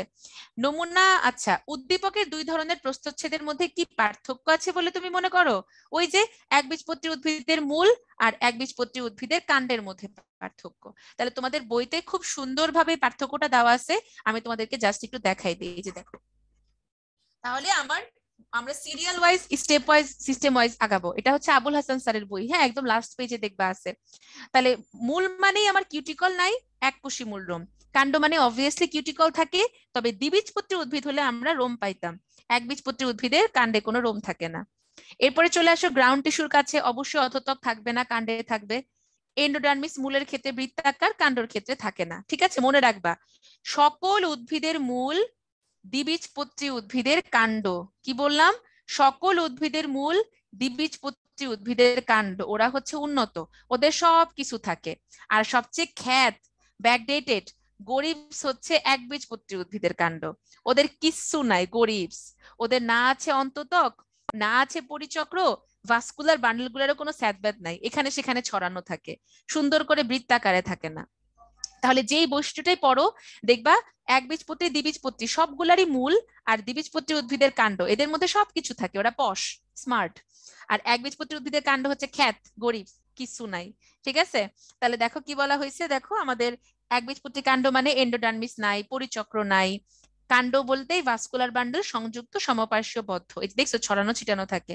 আর মূলের মধ্যে অরিও হবে 6-এর বেশি, বৃত্তাকারে থাকে। ওই যে কাণ্ড মানে এন্ডার্ক, মূল মানে এক্সার্ক। তাহলে দেখছো আমরা প্রথমে epidermis, ground tissue, vascular tissue, এই তিনটা সিস্টেম ওয়াইজ আমরা দুইটার মধ্যে পার্থক্য লিখে ফেললাম। তাহলে পারা যাবে না? ইনশাল্লাহ পারা যাবে। আচ্ছা, তাহলে আমরা কোথায় ছিলাম? এটা শেষ। এবারে চলে আসো টিস্যু ক উদ্ভিদের ত্বক গঠন করে। তাহলে ত্বক মানেই হচ্ছে কি আমাদের এপিডার্মাল টিস্যু সিস্টেম। আর টিস্যু খ যান্ত্রিক দৃঢ়তা প্রদান করে। যান্ত্রিক দৃঢ়তা মানেই হচ্ছে আমাদের গ্রাউন্ড বা ভিত্তি টিস্যু তন্ত্র। তাহলে প্যারাসাইটিক মানে কি, দেখো আমাদের রক্ষী কোষের চারপাশে যে সহকারী কোষ থাকে সেগুলা যদি রক্ষী কোষের সাথে সমান্তরাল বা প্যারালাল ভাবে অবস্থান করে, এই সহকারী কোষগুলোর অবস্থানের উপর ভিত্তি করে কিন্তু আমরা পত্ররন্ধ্রকে অনেক ভাগে ভাগ করি। তো সহকারী কোষগুলা যদি রক্ষী কোষের সাথে সমান্তরালে থাকে ওদেরকে আমরা বলবো প্যারাসাইটিক পত্ররন্ধ্র। প্যারা মানে প্যারালাল, এটা জীবনের প্যারা না, বুঝছো? আচ্ছা ঠিক আছে, তাহলে এবার কি বলা হয়েছে, অন্তঃস্থলীয় অঞ্চল বলতে কি বোঝো এটা বলা হয়ে গেছে। ত্বক গঠনে টিস্যু ক ও এর উপাঙ্গ সমূহের কাজের বর্ণনা দাও। তাহলে আমরা এপিডার্মাল টিস্যু সিস্টেম আর ওদের উপাঙ্গগুলোর কাজ খুব সুন্দরভাবে লিখে দিব। দেখো তোমাদের বই থেকে এত ব্যাখ্যা রেখা রাখবে না, জাস্ট এই যে তোমার এপিডার্মিসের ইম্পর্টেন্ট কাজগুলা লিখে দিবা। আর এই যে উপাঙ্গ যেগুলো আছে দেখো রোম বা ট্রাইকোম, এটা এক লাইন লিখলে, এককোষী বা বহুকোষী হতে পারে, ওদের কাজ কি পানি শোষণ করা। এরপর শল্কর কাজ কি প্রশোধনের হার কমানো। কোলেটার্সও হচ্ছে কি আঠালো পদার্থ ক্ষরণ করে, থলি হচ্ছে পানি ধারণ করে। জাস্ট এক লাইন লিখে দিবা, যেহেতু আমাদের পরীক্ষা আমরা এত বেশি সময় পাবো না, এখানে শুধুমাত্র কাজ চাইছে, শুধুমাত্র কাজ লিখে দিবা। টিস্যু খ উদ্ভিদ দেহ গঠনে বিভিন্ন গুরুত্বপূর্ণ ভূমিকা পালন করে। তাহলে ওই যে আমাদের টিস্যু খ হচ্ছে, এখানে প্রথমে জ্ঞানমূলক কি লিখবা, উদ্দীপকে টিস্যু খ হলো গ্রাউন্ড টিস্যু তন্ত্র। গ্রাউন্ড টিস্যু তন্ত্রকে আমরা দুই ভাগে ভাগ করতে পারি, কি কি বলতো, বহিঃস্থলীয় অঞ্চল এবং অন্তঃস্থলীয় অঞ্চল। এরপরে তুমি হচ্ছে কি প্রত্যেকটা পার্ট এবং প্রত্যেকটার এক লাইন করে কাজ লিখে দিবা, বেশি বড় করা যাবে না প্রশ্ন। তাহলে নগ্নবীজী উদ্ভিদের কাণ্ড, কাণ্ড মানেই হচ্ছে গিয়ে কি সংযুক্ত, তাহলে সমপার্শ্ব মুক্ত হবে। হার্ডবাস্ট, হার্ডবাস্ট কথাটা মানে কি, গুচ্ছটুপি। আমাদের দ্বিবীজপত্রী উদ্ভিদের কাণ্ডে কি দেখা যায়, পরিচক্রটা পুরো অন্তত জুড়ে থাকে না, শুধুমাত্র যেখানে যেখানে ফ্লোয়েম আছে, যেখানে যেখানে ফ্লোয়েম আছে সেই ফ্লোয়েমের মাথায় টুপির মতো করে কিছু পরিমাণে কি থাকে, পরিচক্র থাকে। তাহলে আমাদের পরিচক্র শুধুমাত্র ফ্লোয়েমের মাথায় টুপির মতো অবস্থান করলে তাদেরকে আমরা বলি হার্ডবাস্ট বা গুচ্ছ টুপি। এটা কোথায় পাবো, দ্বিবীজপত্রী উদ্ভিদের কাণ্ডে। গ্রাউন্ড টিস্যুর মধ্যে এপিডার্মিস পড়বে না, জাইলেম ফ্লোয়েম তো পরিবহন টিস্যু, তাহলে উত্তর হবে কর্টেক্স। এই যে চলে আসছে ভাস্কুলার বান্ডল, দেখো পি হচ্ছে জাইলেম, তাহলে দুই পাশে কি, এটা আমাদের কাটলেট সহ স্যান্ডউইচ, ফ্লোয়েম। আর কাটলেট সহ স্যান্ডউইচ মানেই হচ্ছে কি কোপ, মানে কি বলবো তোমার পশ, তাহলে ক্যাম্বিয়াম থাকবেই। তাহলে পি চিহ্নিত অংশ জাইলেম, এটা কোথায় থাকবে, লাউ কুমড়াতে থাকবে, কারণ টেরিস ড্রাসেনাতে তো কেন্দ্রিক থাকে ভাস্কুলার বান্ডল। ক্যাসপিরিয়ান স্ট্রিপ কোথায় থাকবে, অলরেডি বলা হয়ে গিয়েছে, অন্তত্বকে থাকে। রিফাত ব্যবহারিক ক্লাসে একটি উদ্ভিদের অন্তর্গঠন পর্যবেক্ষণ করতে গিয়ে দেখলো এদের জাইলেম টিস্যুর গঠন ওয়াই এর মতো। আমরা কি বলেছিলাম, একবীজপত্রী উদ্ভিদের কাণ্ড হচ্ছে খ্যাত, ওদের কিচ্ছু নাই, ওদের ভাস্কুলার বান্ডল বৃত্তাকারে থাকেন না। তাহলে ওদের ভাস্কুলার বান্ডলটা এমন ভাবে থাকে, ওয়াই এর দুই মাথা বরাবর মেটাজাইলেম, লেজের দিকে প্রোটোজাইলেম। ঠিক আছে, তাহলে এটা আমরা কোথায় পাবো, একবীজপত্রী উদ্ভিদের কাণ্ডে। কাণ্ড মানে কিউটিকল মাস্ট থাকবে, ফ্লোয়েম টিস্যুতে প্যারেনকাইমা থাকে না, এবং কাণ্ড মানে ভাস্কুলার বান্ডল সংযুক্ত। তাহলে কি তিনটাই হবে অ্যান্সার। মাইরোসিন কোষ থাকে সরিষাতে, কারণ করবিতে আমরা একাধিক স্তর বিশিষ্ট এপিডার্মিস পাই, বাকি দুইটার কোনো এক্সাম্পল দেওয়া নাই। আর হাইড্রাথোর দিয়ে তরল পানি বের হয়ে যাওয়াকে কি বলা হয়, গাটেশন। কোলেটার্স তো একটা এপিডার্মিসের উপাঙ্গ, ব্যাপন অভিস্রবণ তো আসবেই না। তাহলে পত্ররন্ধ্র দিয়ে বাষ্প পানি বের হয়ে যাওয়াকে বলা হয় প্রস্বেদন, আর আমাদের হাইড্রাথোর দিয়ে তরল পানি বের হয়ে যাওয়াকে আমরা কি বলবো, গাটেশন বলবো। সংজ্ঞাটা খুবই খুবই ইম্পর্টেন্ট। তাহলে মোটামুটি আমাদের টিস্যুতন্ত্র পড়া শেষ। সবার মোটামুটি ক্লিয়ার হলে চ্যাটে সি লেখো, কারণ আমাদের টিস্যুতন্ত্র আমরা অনেকেই বলি যে আপু কঠিন লাগে, পড়তে পারি না, পড়বো না, বাদ দিয়ে দিব। কিন্তু একটা কথা কি, দেখো তুমি উদ্ভিদের প্রজনন অনেক ভালো মতন পড়ে গেলা পরীক্ষার হলে, কিন্তু দেখলা এমন উদ্দীপক দিছে তুমি কোশ্চেন ধরতেই পারো নাই, যে তুমি সব পারো, পুরা চ্যাপ্টারের একদম আগাটু মাথা, তোমার একদম কুত্তা পড়া দিছো তুমি, কিন্তু তুমি প্রশ্নই বুঝতে পারো নাই, তাহলে পুরা চ্যাপ্টার মুখস্থ থাকলেও লাভ হবে? যেমন আমাদের হলিক্রসে আমাদের একজন কেমিস্ট্রি টিচার ছিলেন, নিউটন স্যার। উনি বলতেন কি, তোমাদের কোনো কিছু বলা হলে তোমরা বলো যে স্যার কোশ্চেন ধরতে পারি না। তখন আমি বলি কি, কোশ্চেন ধরতে না পারলে নেক্সট দিন থেকে গ্লাভস পরে পরীক্ষা দিতে আসবা, তখন কোশ্চেন ধরতে পারবা, ঠিক আছে? স্যার খুবই মানে পচাইতো আমাদের। তো এরকম, এখন তুমি উদ্ভিদের প্রজনন অনেক কোপায় পড়লা, টিস্যু বাদ দিলা, পরীক্ষার হলে দেখলা যে উদ্ভিদের প্রজননের প্রশ্নই তুমি ধরতে পারতেছো না, তাহলে কি একটা বড় বিপদ হয়ে যাবে না? এই জন্য আমরা কোনো চ্যাপ্টারই পুরো বাদ দিব না, পারলে দুই একটা টপিক একটু কম পড়ে রাখতে পারো, বাট আমরা সবগুলা চ্যাপ্টারই পড়বো, ঠিক আছে? মূল কাণ্ড হিজিবিজি লাগে, ওই যে সুমনা লিখে লিখে পড়বা, লিখবা, পাশাপাশি ছবিটা দেখবা।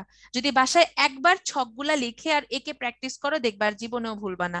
কারণ একটা জিনিস 5 বার পড়লে তোমার যে নলেজ স্টোর হবে, ওইটা একবার লিখলে সেটা চেয়ে আরো ভালো পড়া হবে। আর তোমাদের যেহেতু তোমরা লং টাইম করোনার মধ্যে ছিলা, কোয়ারেন্টাইনে ছিলা, তোমাদের লেখার প্র্যাকটিস একেবারেই হয় নাই, তোমরা লেখা ভুলে গেছো। দেখা যাবে যে প্রথম সৃজনশীলে লিখছো 3-4 পেজ করে, পরের সৃজনশীলে লিখছো অর্ধেক পৃষ্ঠা, আর লেখা হয়ে গেছে ইসিজি কার্ভের মতো। তাহলে হবে?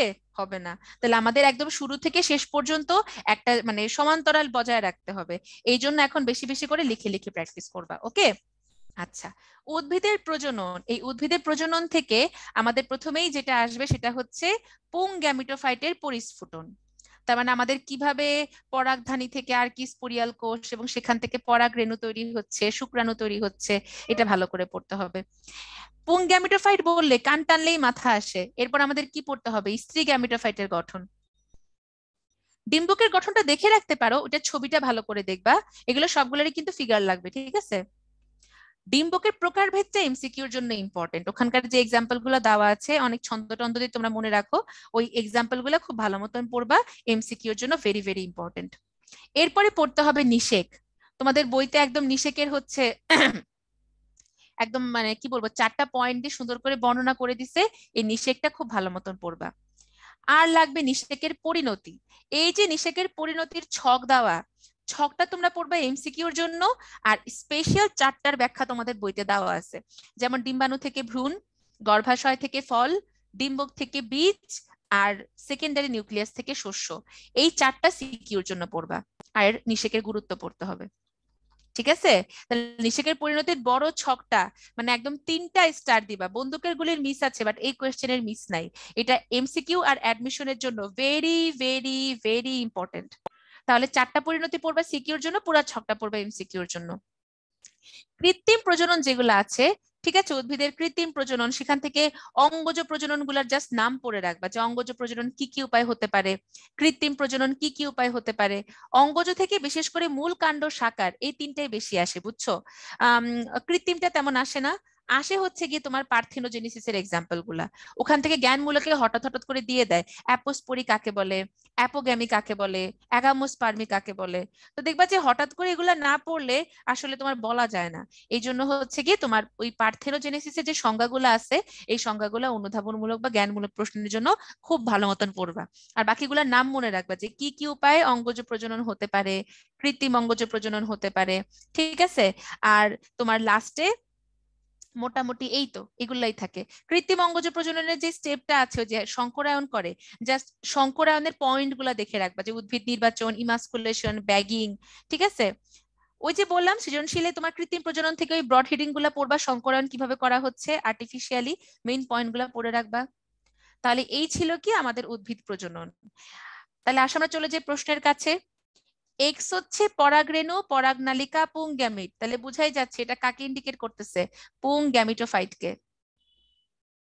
পুং গ্যামিটোফাইট, যার প্রত্যেকটা পার্টি হচ্ছে হ্যাপ্লয়েড গ্যামিটোফাইট। ভ্রূণথলি, ডিম্বাণু, সহকারী কোষ, প্রতিপাদ কোষ, সেকেন্ডারি নিউক্লিয়াস সব আছে, তাহলে এটা কি হবে বলতো?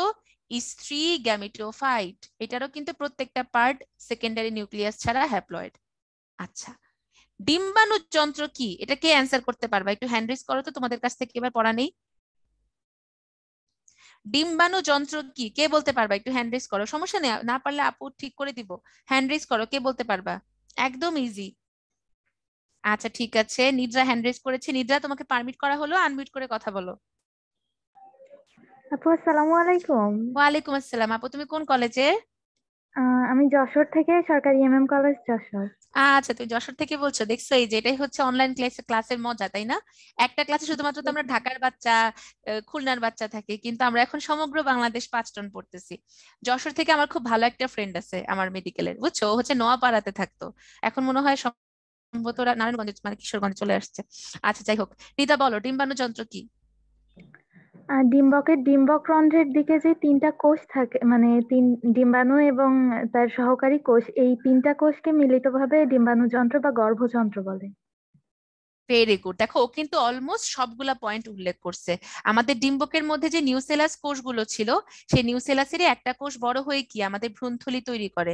এই ভ্রূণথলিটা কোথায় থাকে? আমাদের ডিম্বক রন্ধ্রের কাছাকাছি থাকে, এটা মাস্ট বলতেই হবে।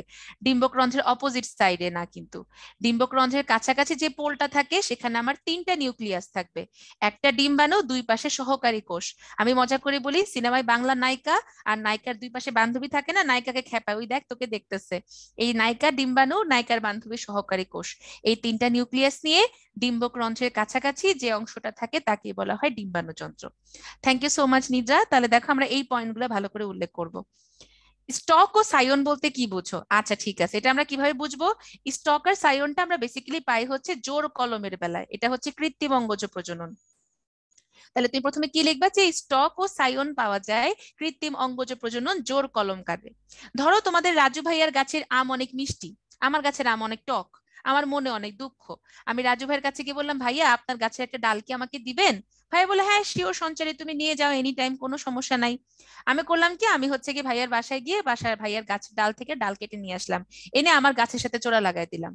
কয়দিন পর দেখা গেল ওই ডাল থেকে আমার যে আমগুলা হয়েছে সেগুলো খুব মজা মিষ্টি। তাহলে দেখো, আমি যে ভাইয়ের গাছ থেকে ডাল কেটে নিয়ে আসলাম, সেই বিচ্ছিন্ন অংশটাকে আমরা বলবো সাইয়ন। আর কার গাছের সাথে জোড়া লাগালাম? আমার গাছের সাথে। তাহলে আমার জোড়া লাগানো যে গাছটা, সে গাছটাকে বলবো স্টক। ঠিক আছে? তাহলে এই যে বিচ্ছিন্ন অংশটাকে বলা হয় সায়ন, যে গাছের সাথে জোড়া লাগানো হবে তার নাম হচ্ছে স্টক। তাহলে বলো তো, এরপরে আমার যে আমগুলা হবে বা গাছের যে বৈশিষ্ট্যটা হবে, ওইটা কার উপর ডিপেন্ড করবে, সায়নের উপর নাকি স্টকের উপর? আমার এর পরবর্তীতে যে গাছটা হবে বা গাছ থেকে যে আমগুলা পাবো, তাদের বৈশিষ্ট্য বা ক্রাইটেরিয়াটা কার মতো হবে, সায়নের মতো হবে নাকি স্টকের মতো হবে? ভেরি গুড সিপাত, সুমন, এটা কি সুমন না সুমনা? সুমনা, আচ্ছা, ইউষা, তানজিলা, ভেরি গুড, সায়নের উপর ডিপেন্ড করবে। তাসনিম, এক্সিলেন্ট। তাহলে দেখো, এক্স ও ওয়াই এর মিলন জীবজগতের উপর কি ভূমিকা পালন করে? অবশ্যই। এক্স ও ওয়াই এর মিলন বলতে বোঝানো হয়েছে নিষেক। তাহলে আমরা এখানে নিষেকের তাৎপর্য সুন্দর করে লিখে দিব, যে নিষেকের ফলেই আমাদের ভ্রূণ ডিম্বাণু তৈরি হয়, ভ্রূণ তৈরি হয়, সে ভ্রূণ থেকে নতুন গাছের উৎপত্তি হচ্ছে, বীজ থেকে তোমার আমরা নতুন গাছ পাচ্ছি, এরপর আমরা গর্ভাশয় থেকে যে ফল পাই, সে ফলই আমাদের জীবজগতের খাদ্য সরবরাহ করছে, আমরা শস্য দানা থেকে অনেক রকম খাবার পাচ্ছি। যদি নিষেক না থাকতো, আমাদের ডিম্বাণুও তৈরি হতো না, বীজও তৈরি হতো না, আমাদের শস্যও পাইতাম না। এভাবে করে সুন্দর করে ব্যাখ্যা করে দিবা। এক্স ও ওয়াই এর মিলন, দ্যাট মিনস শুক্রাণু ডিম্বাণুর মিলন ব্যতীত কি আর কোনো ব্যতিক্রমী উপায় উদ্ভিদের প্রজনন সম্ভব? অনেকে এখানে শুধুমাত্র পার্থেনোজেনেসিস লেখে, বাট না, আমাদের কিন্তু অযৌন প্রজননেও কিন্তু আমাদের পুং গ্যামেটোফাইটের শুক্রাণু আর স্ত্রী গ্যামেটোফাইটের ডিম্বাণুর মিলন হয় না। তাহলে আমরা এটাকে দুই ভাগে ভাগ করে লিখবো। প্রথমে লিখবো অযৌন, একটা হচ্ছে স্পোরের মাধ্যমে হতে পারে, আরেকটা দেহ অঙ্গের মাধ্যমে হতে পারে। এই দেহ অঙ্গের মাধ্যমে আবার কি কি আছে? স্বাভাবিক অঙ্গজ প্রজনন আর হচ্ছে কৃত্রিম অঙ্গজ প্রজনন। এগুলা নামগুলা খুব সুন্দর করে লিখে দিবা। আর লিখবা হচ্ছে পার্থেনোজেনেসিস। ঠিক আছে? তাহলে এক্সাম্পল সবগুলো মনে না থাকলে কোনো সমস্যা নেই, জাস্ট তুমি সবগুলোর নাম টাচ করে একটা করে এক্সাম্পল দিয়ে দিবা। শেষ। পরের প্রশ্নটা দেখো, চিত্র 1 কিসের বলো তো? এটা এটা হচ্ছে একটা পরাগ রেণুর ছবি, যেখান থেকে মাত্র পরাগ নালিকা নির্গত হচ্ছে। আর চিত্র 2 হচ্ছে আমাদের কিসের ছবি? একটা ভ্রূণথলির ছবি। সেকেন্ডারি নিউক্লিয়াস বলতে কি বুঝো? এই যে আমাদের ভ্রূণথলি, আমাদের ভ্রূণথলির প্রত্যেকটা মেরুতে আগে চারটা চারটা করে নিউক্লিয়াস ছিল। এখন ধরো উপরের পরিবারে ঝগড়া লাগলো, ওরা ওদের এক ছেলেকে ত্যায্য পুত্র করে দিল। নিচের পরিবারে ঝগড়া লাগলো, ওরা ওদের এক কন্যাকে ত্যায্য কন্যা করে দিল। তখন এই ত্যায্য পুত্র ত্যায্য কন্যা বিয়ে করে সুখের সংসার করতে থাকলো। তাহলে এই যে ভ্রূণথলির দুই মেরুর মাঝামাঝি অংশে যে দুটি ডিপ্লয়েড নিউক্লিয়াস একত্রে অবস্থান করে, তাদেরকে আমরা কি বলি? সেকেন্ডারি বা গৌণ নিউক্লিয়াস। পুং গ্যামেটোফাইট বলতে কি বুঝো? আমরা জানি, আমরা একটু আগে পড়ছি, পরাগ রেণু, নালিকা নিউক্লিয়াস থেকে যে পরাগ নালিকা তৈরি হবে, এরপর হচ্ছে গিয়ে তোমার পুং গ্যামিট বা শুক্রাণু, এই সবগুলা মিলিতভাবে আমাদের কি গঠিত হয়? পুং গ্যামিটোফাইট গঠিত হয়। চিত্র 1-এর পরিস্ফুটনের ধাপ ব্যাখ্যা করো। তাহলে এখানে কি আছে? তোমার ধাপগুলো কি কি? আমার হচ্ছে কি কিভাবে আমার শুক্রাণু বা গ্যামেটটা তৈরি হচ্ছে। তাহলে একদম সিরিয়াল ওয়াইজ আমাদের শুরু করতে হবে, যে আমাদের যে পুংকেশর, পুংকেশরের যে পরাগধানী, এখানকে আমরা কি করি? পরাগধানীটা 4 কোণা বিশিষ্ট হয়। প্রতিটা কোণায় কি থাকবে? আর কি স্পোরিয়াল কোষ থাকবে। সেখান থেকে জনন মাতৃকোষ, যেটা মিওসিস প্রক্রিয়ায় 4টা পরাগরেণু তৈরি করে।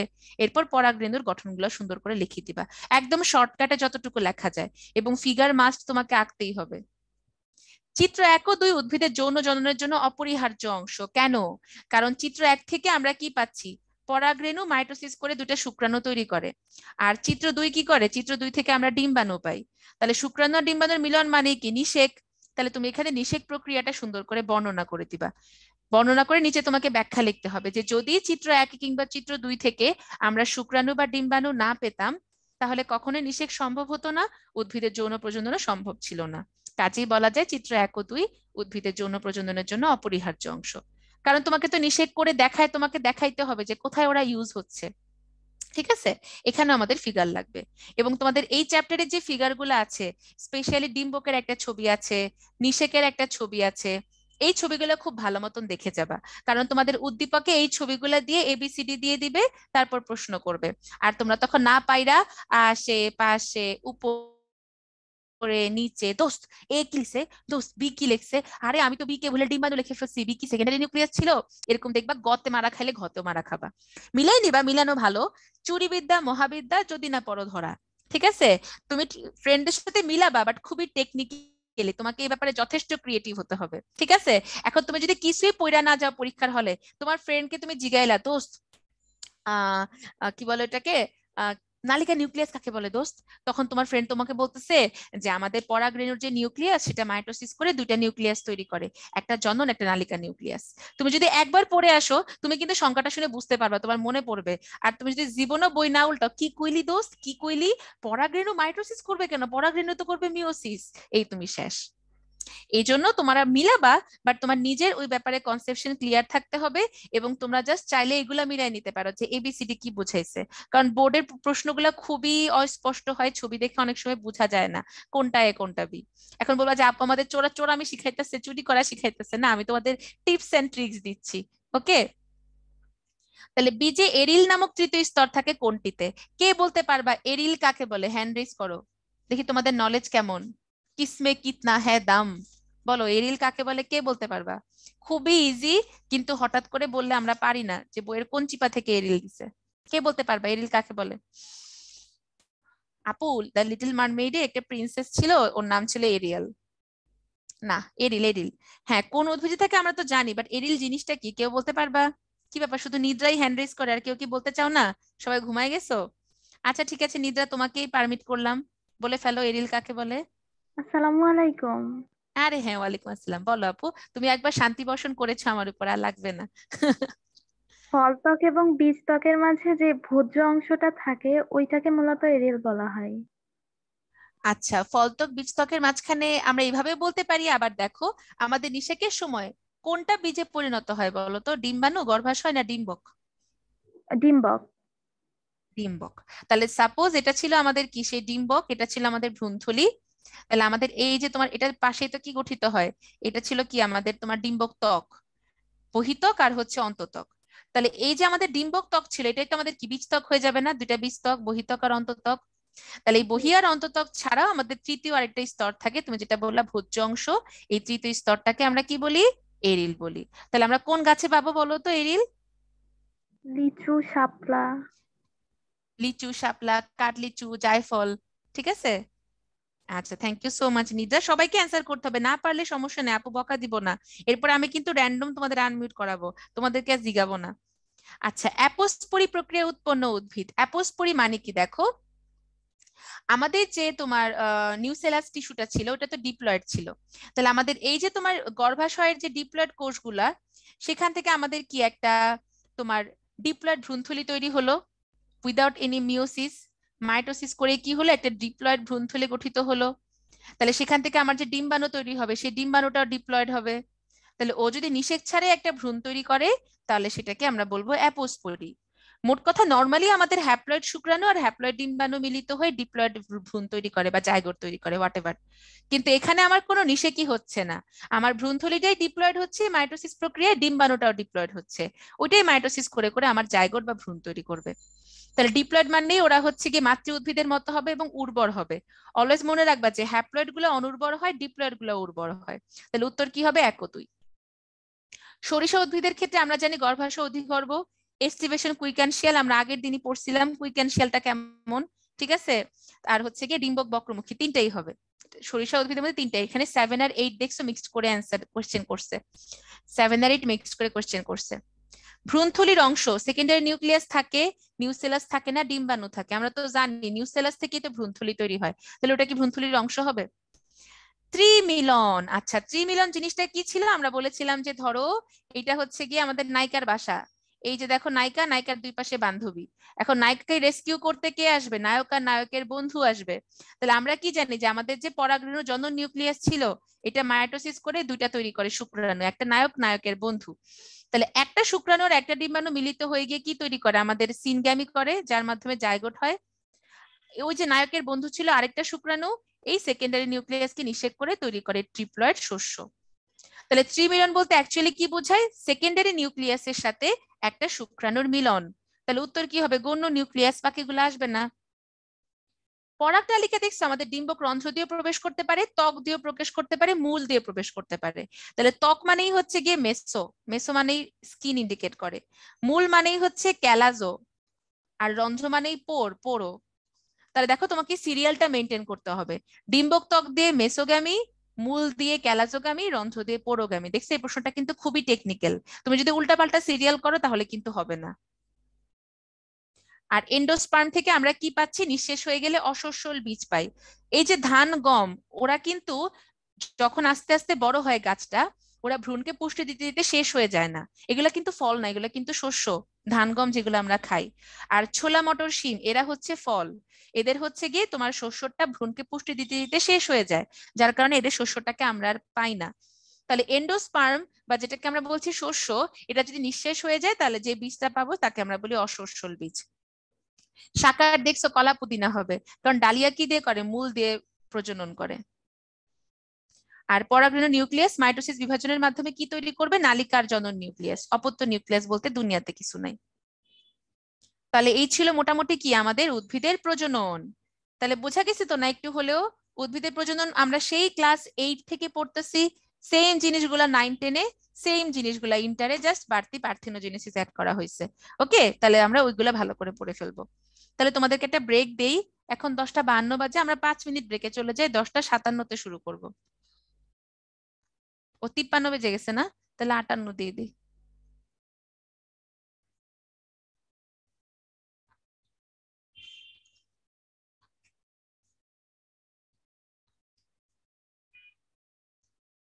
তোমরা প্রকৃতির ডাকে সাড়া দিয়ে আসতে চাইলে সাড়া দিয়ে আসতে পারো। ঠিক আছে, ব্রেকফাস্ট যারা এখনো করো নাই, চা কফি বানায় এখনই ব্রেকফাস্ট করতে বসো। ঠিক আছে।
ওকে, আমাদের তাহলে ব্রেক টাইম শেষ।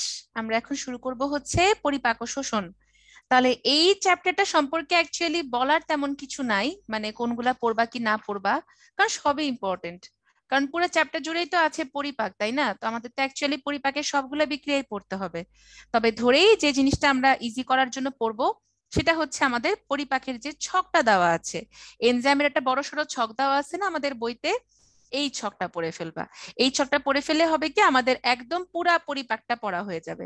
এই যে দেখো কোন ছকটার কথা আমি বলছি, তোমাদের দেখাই দিচ্ছি।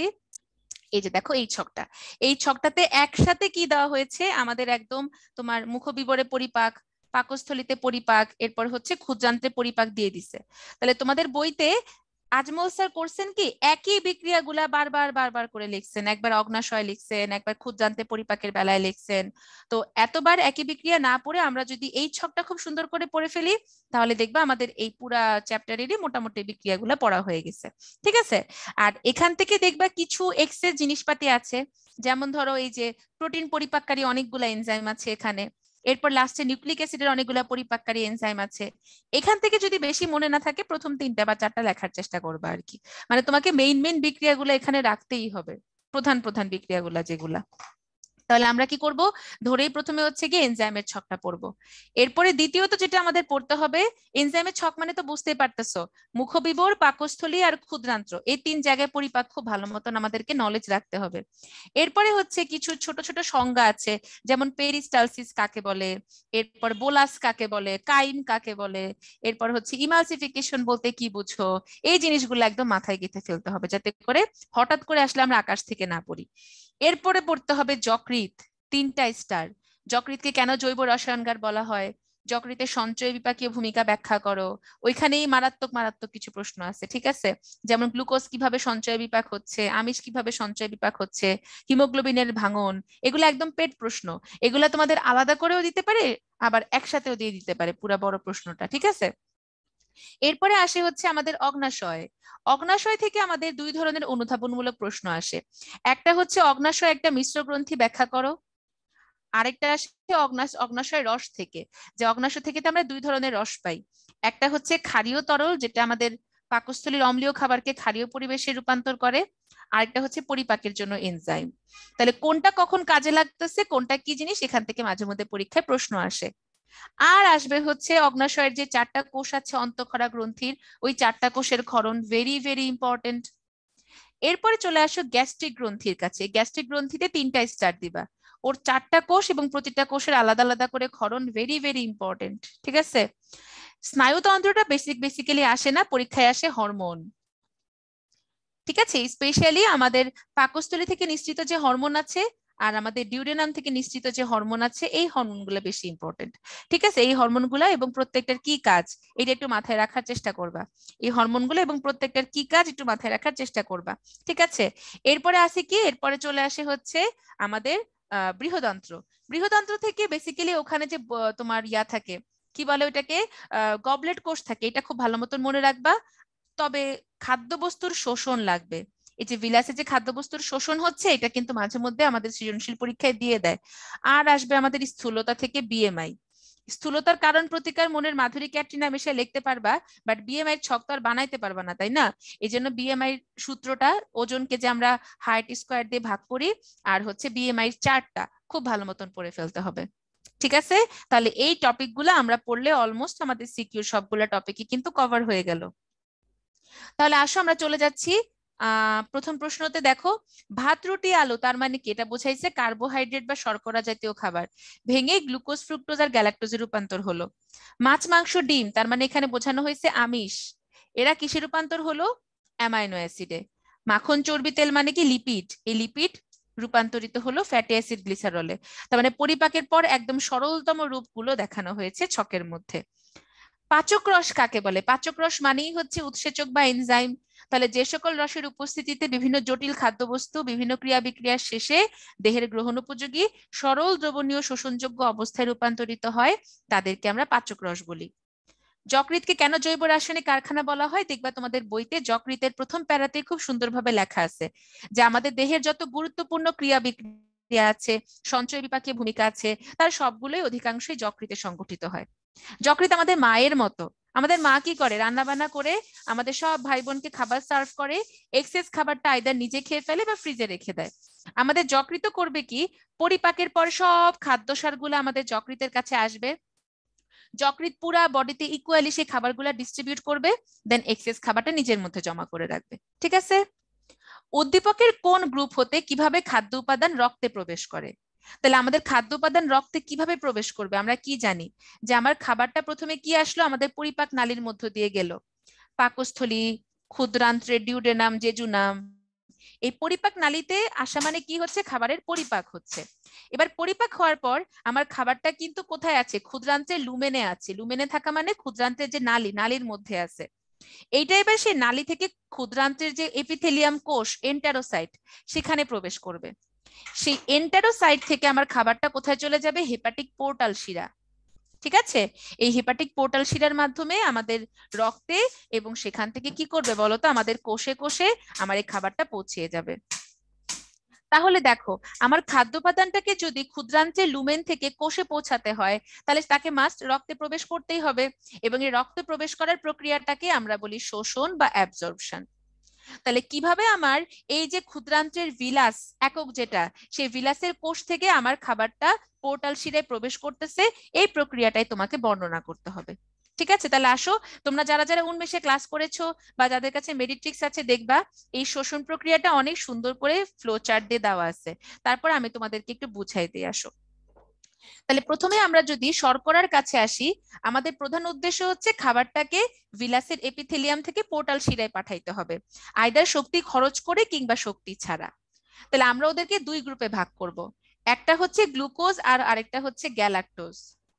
এই গ্লুকোজ গ্যালাক্টোজ যখন আমাদের ক্ষুদ্রান্ত্রের এপিথেলিয়াম থেকে পোর্টাল শিরায় প্রবেশ করবে, তখন ওদের শক্তি লাগে, এটিপি লাগে। আর এটিপি মানেই আমার এনজাইম হচ্ছে কাইনেজ, আর এই শোষণ পদ্ধতিটাকে আমরা কি বলবো, সক্রিয় শোষণ।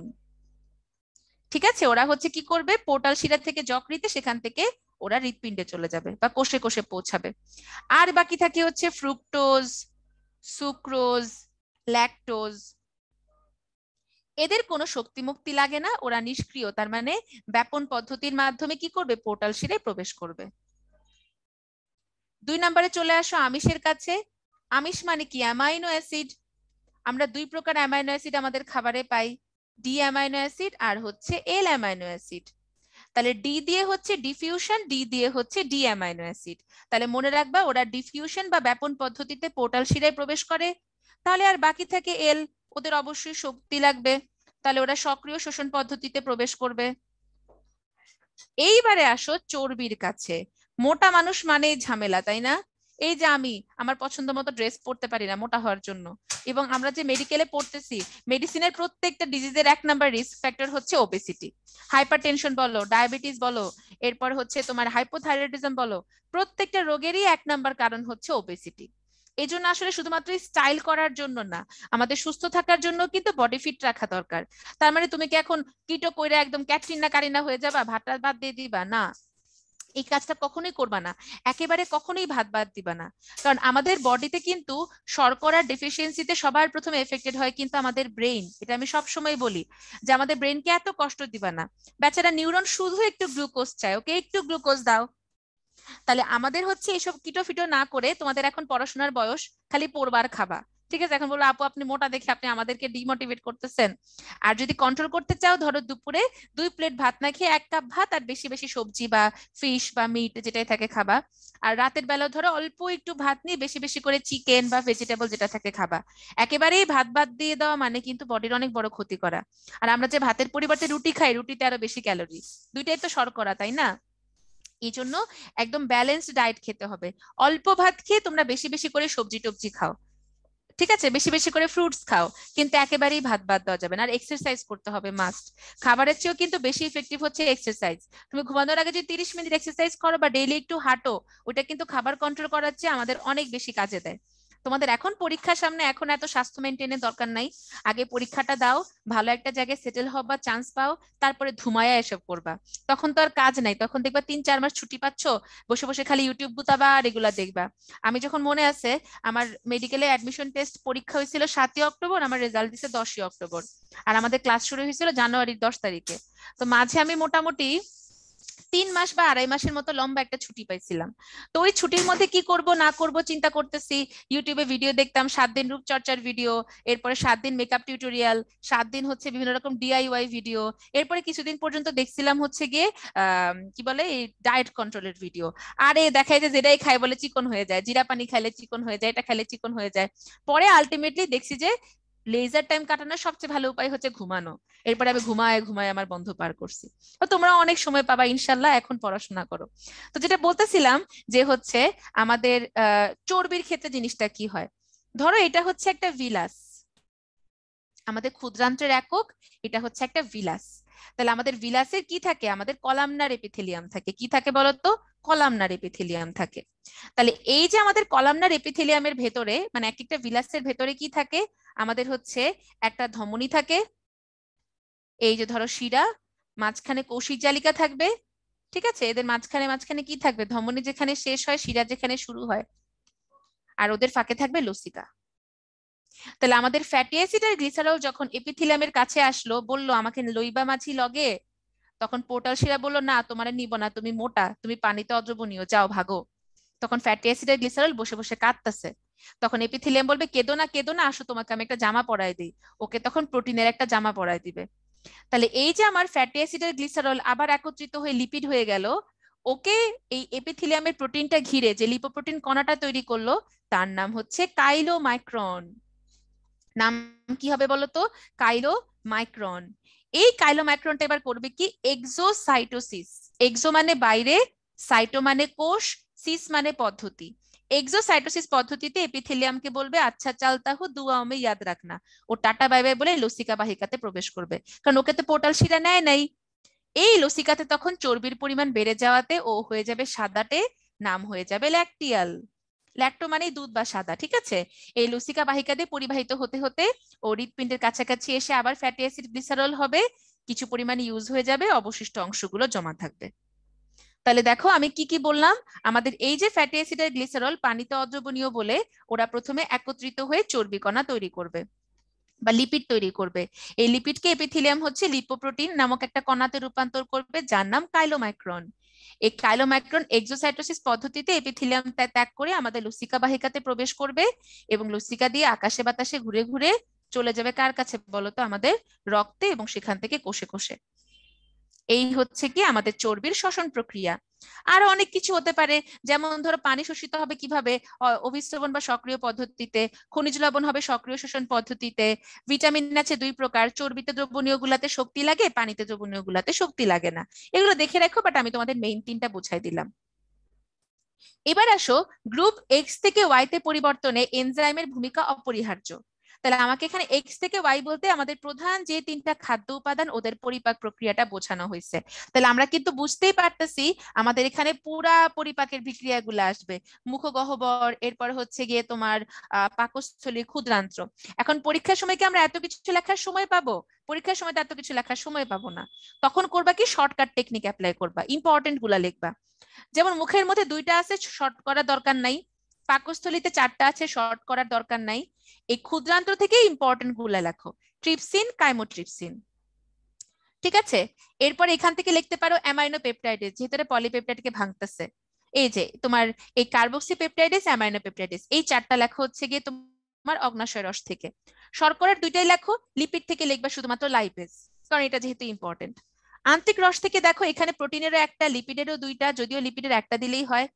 কার্বোহাইড্রেটের 4টাই আমাদের লেখা লাগবে, নিউক্লিক অ্যাসিড আমার লেখা দরকার নেই, কারণ আমার খাদ্য উপাদানগুলোর মধ্যে ওখানে নিউক্লিক অ্যাসিড উল্লেখ করে দেয় নেই। তাহলে আমরা এরকম করে শর্টকাট করে লিখলে পরীক্ষার সময় এত টাইম লাগবে না, ঠিক আছে, পরীক্ষার সময় আমাদের এত টাইম লাগবে না। তাহলে আসো, মোটামুটি আমাদের এটা হয়ে গেল। এবার আমরা চলে যাই হচ্ছে আমাদের পরবর্তী প্রশ্নতে। অ্যাপেন্ডিক্স কি? আমাকে কে উত্তর দিতে পারবা? হ্যান্ড রেজ করো, অ্যাপেন্ডিক্স কোথায় থাকে? কে উত্তর দিতে পারবা? হ্যান্ড রেজ করো, অ্যাপেন্ডিক্স কোথায় থাকে? আচ্ছা উর্মি, উর্মি তোমাকে এক মিনিট।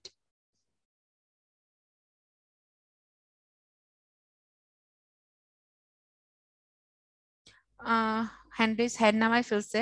আচ্ছা কেউ কি বলতে চাও অ্যাপেন্ডিক্স কোথায় থাকে? এনিওয়ান? আচ্ছা ঠিক আছে, ওকে। তাহলে নিদ্রা, তোমাকে পারমিট করছি, তুমিই বলে দাও আমাদের অ্যাপেন্ডিক্স কোথায় থাকে।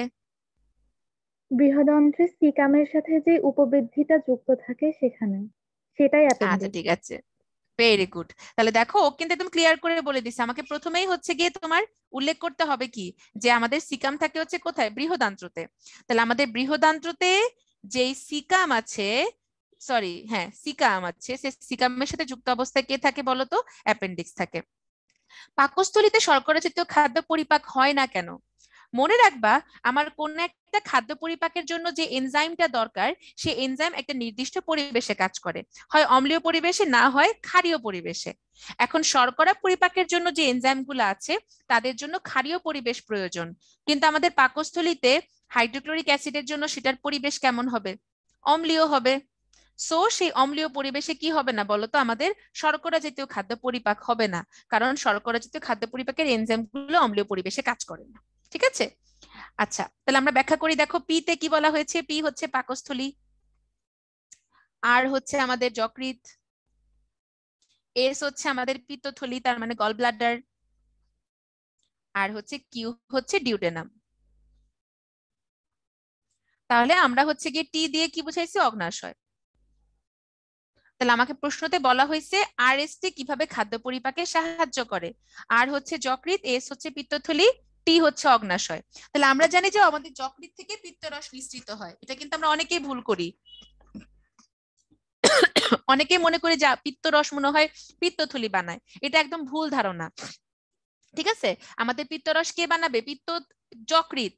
আর পিত্তথলি সেটাকে জমা করে রাখে। এজন্য অনেকেই প্রশ্ন করে যে আপু পিত্তথলিতে পাথর হলে পিত্তথলি যে কাইটা ফেলে, তখন কি পিত্তরস ছাড়া আমরা বেঁচে থাকবো? চর্বি পরিপাক করতে পারবো? আমার আম্মুর যখন পিত্তথলিতে পাথর হয়েছিল, কোলেসিস্টেক্টমি করা লাগছে, তখন আমার মনেও সেম প্রশ্নটা আসছিল যে আমার আম্মু এখন কিভাবে সার্ভাইভ করবে। তুমি চিন্তা করো, যকৃৎ কিন্তু পিত্তরস বানাচ্ছে, তোমার পিত্তথলি যা সেটাকে স্টোর করে রাখে। তাহলে এখন হয়তো সময় সময় যখন আমার পিত্তরস দরকার ছিল সেটা জমা থাকবে না, বাট ও তো একটা নির্দিষ্ট টাইম ইন্টারভ্যালে তৈরি হচ্ছে, তাই না? এই জন্য যাদের পিত্তথলি কেটে ফেলে দেয়, ওদের ডাক্তাররা বলে একটু মেনটেন করে চলতে, লাইক চর্বি জাতীয় খাবার একটু কম খাবে, মশলা ভাজা পোড়া একটু কম খাবে।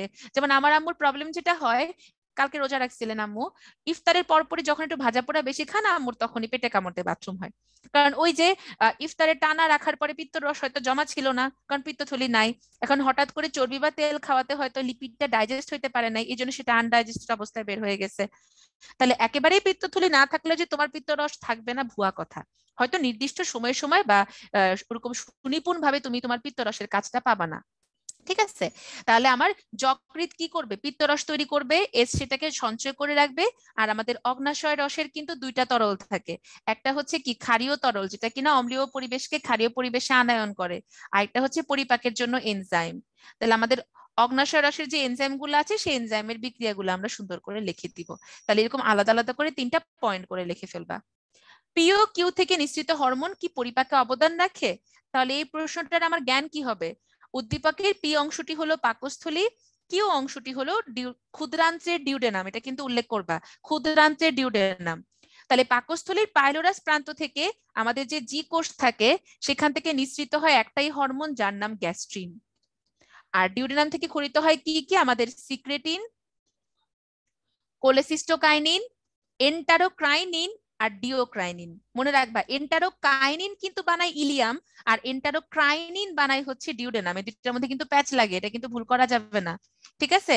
এন্টারোক্রাইনিন কয় রফলা থাকলে ওটা বানায় হচ্ছে ডিউডেনাম, আর এন্টারোকাইনিন যেটা হচ্ছে ই কে, এটা বানায় হচ্ছে ইলিয়াম।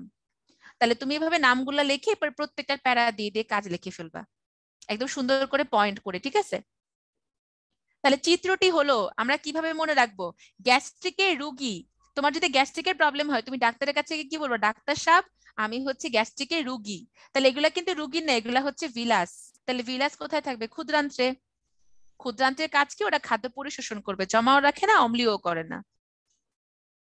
মল্টোজ থেকে মল্টেজ গ্লুকোজে রূপান্তর করলো, ঠিক আছে। সুক্রোজের উপর তো কাজ করে সুক্রেজ, HCl কি কাজ করবে? করবে না। পেপসিনোজেনের উপর HCl কাজ করে। তাহলে সঠিক কোনটা? 1 ও 3। হু অনুযায়ী নিচের কোন ওজনটি স্বাভাবিক? 18.5 থেকে 24.9। এটা তো হচ্ছে আন্ডারওয়েট, এটা হচ্ছে অতিরিক্ত ওজন, এটা হচ্ছে স্থূলতার প্রথম স্তর। গবলেট কোষ কিন্তু ক্ষুদ্রান্ত্র বৃহদান্ত্র দুই জায়গাতেই থাকে। যদি অপশনে দুইটাই থাকে আমরা বৃহদান্ত্র অ্যান্সার করব, কিন্তু এখানে কোশ্চেন করা হয়েছে ক্ষুদ্রান্ত্রের কোন স্তরে গবলেট কোষ থাকে। তাহলে উত্তর কি হবে? মিউকোসা। শিখা এবছর ঢাকা মেডিকেলে ভর্তি হয়েছে, বাহ, সেই অবস্থা না? বিকেলে সে তার বান্ধবীদের সাথে বাইরে ঘুরতে বের হলো। সন্ধ্যায় তারা সবাই মিলে মাংসের কাবাব খেলো। এই যে মেডিকেলে ইনশাল্লাহ চান্স পেয়ে গেলে দেখবা আইটেম শেষ, চল দোস ঘুরতে যাই, টার্ম শেষ, চল দোস খাইতে যাই, কার্ড শেষ, চল দোস খাইতে যাই, ফ্রেন্ডের বার্থডে দোস ট্রিট দে। দেবা প্রথম ইয়ারে আরে সেই স্কোয়াড গোলস, এক সেকশনে 50 জন থাকলে 50 জন 50 জনের বন্ধু বান্ধব, 50 জন মিলে একসাথে ঘুরতে যায়, খাইতে যায়, বার্থডে করে, ঠিক আছে। তারপরে দেখবা আস্তে আস্তে তো সিনিয়র হবা, 50 জনের সার্কেল থেকে হবে 30 জন, 30 জন থেকে 5 জন, 5 জন থেকে শুধুমাত্র 1 জন কি 2 জন ভালো ফ্রেন্ড থাকে। এটা আসলে মানে খারাপ লাগে। ফার্স্ট ইয়ারে আসলে মানুষের মধ্যে কমপ্লেক্সিটি কম থাকে, তখন আসলে সবাই একসাথে মিলেমিশে থাকতে চায়। পরে এক একজনের নানা রকম বাধা বিপত্তি ব্যস্ততা নিয়ে আসলে আলাদা হয়ে যায়।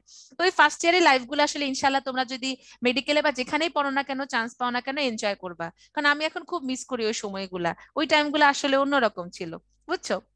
তাহলে যেটা বলতেছিলাম যে মাংসের কাবাব মানে কি? মাংস তো তোমার প্রোটিন, তাহলে প্রোটিন কোথায় পরিপাক হয়? মুখবিবরে আমাদের শুধু শর্করা পরিপাক হয়। পাকস্থলীতে শুধু আমিষ পরিপাক হয়, ক্ষুদ্রান্তে তো সব ধরনের খাবারই পরিপাক হবে। তাহলে উত্তর হবে 2 ও 3। খাদ্য পরিপাকের জন্য প্রয়োজনীয় এনজাইম, আমি লাইপেজ কাকে পরিপাক করবে? লিপিডকে। রেনিন পরিপাক করে দুধের আমিষকে, আর টাইলিন পরিপাক করে শর্করাকে। তাহলে উত্তর কি হবে? ট্রিপসিন। গ্যাস্ট্রিক গ্রন্থি কত রকমের কোষের সমন্বয়ে গঠিত? 4 রকম, চিফ কোষ, অক্সিনটিক, জাইমোজেনিক, প্যারাইটাল। পলিপেপটাইড থেকে ডাইপেপটাইডে রূপান্তর করবে কে? এটা উত্তর হবে কার্বক্সিপেপটাইডেজ। আর পিত্ত লবণ কোন প্রক্রিয়ায় মল নিষ্কাশন করবে? পেরিস্টালসিস। এটা কিন্তু ইম্পর্টেন্ট। আচ্ছা দেখছো, এই যে আমি একটু আগে তোমাদের যেটা বললাম, এই যে সিক্রেটিন ক্ষরণ করে হচ্ছে ডিউডেনাম, গ্যাস্ট্রিন ক্ষরণ করে জি সেল, এন্টারোক্রাইনিন বললে উত্তর হবে ডিউডেনাম। দেখছো, সি দিয়ে হচ্ছে ডিউডেনাম, আর এন্টারোকাইনিন এটা করে হচ্ছে ইলিয়াম। দুটা কিন্তু মিল আছে। আমির সকালে রুটি আর ডিম দিয়ে নাস্তা করলো, রুটি কি? শর্করা, আর ডিম হচ্ছে আমিষ। তাহলে শর্করা আমিষ দুই ধরনের খাবারই কোথায় পরিপাক হবে? ডিউডেনামে। কারণ মুখে হয় শর্করা, পাকস্থলীতে হয় আমিষ, ইলিয়ামে হয় খাবারের শোষণ। তাহলে খাবার দুটি পরিপাকের জন্য কি এনজাইম লাগবে? আমিষের জন্য লাগবে কার্বক্সিপেপটাইডেজ, শর্করার জন্য লাগবে অ্যামাইলেজ। সিক্রেটিন তো একটা হরমোন, হরমোন আমাদের পরিপাক প্রক্রিয়াকে নিয়ন্ত্রণ করে, বাট ও তো এনজাইম না। তাহলে উত্তর হবে 1 ও 2।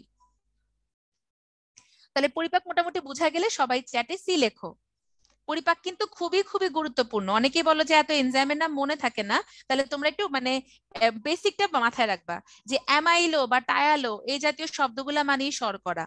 ট্রিপসিন ট্রিপসিন ভাব থাকলেই বুঝবা সেটা আমিষ, আর লাইপো নাম থাকলেই তো চর্বি। তাহলে বাকি এনজাইম গুলা কিন্তু ঘুরে ফিরে এই নামগুলোর সাথে মিল রেখে বা একটু এদিক ওদিক হয়ে হয়, ঠিক আছে।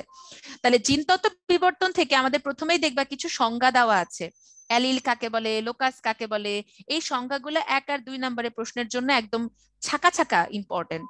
একদম কুত্তা মুখস্থ দিতে হবে সংজ্ঞাগুলা, কারণ একটা বা দুইটা শব্দ বাদ পড়লে কিন্তু তোমার কি হয়ে যাবে বলো তো? ভুল হয়ে যাবে।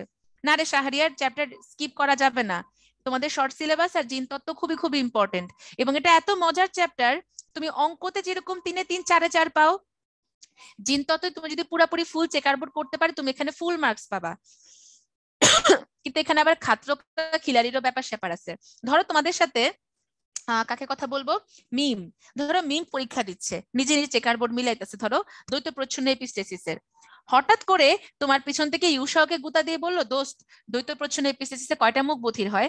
ওকে বললো যে দোস্ত নর্মাল তো হচ্ছে মুখ বধির হওয়ার কথা 7টা, তুই মিলাই দেখ কয়টা হয়। ঠিক আছে, তাহলে তোমার স্বাভাবিক আর মুখ বধির ওদের অনুপাত কত হয়? 9:7, তাই না?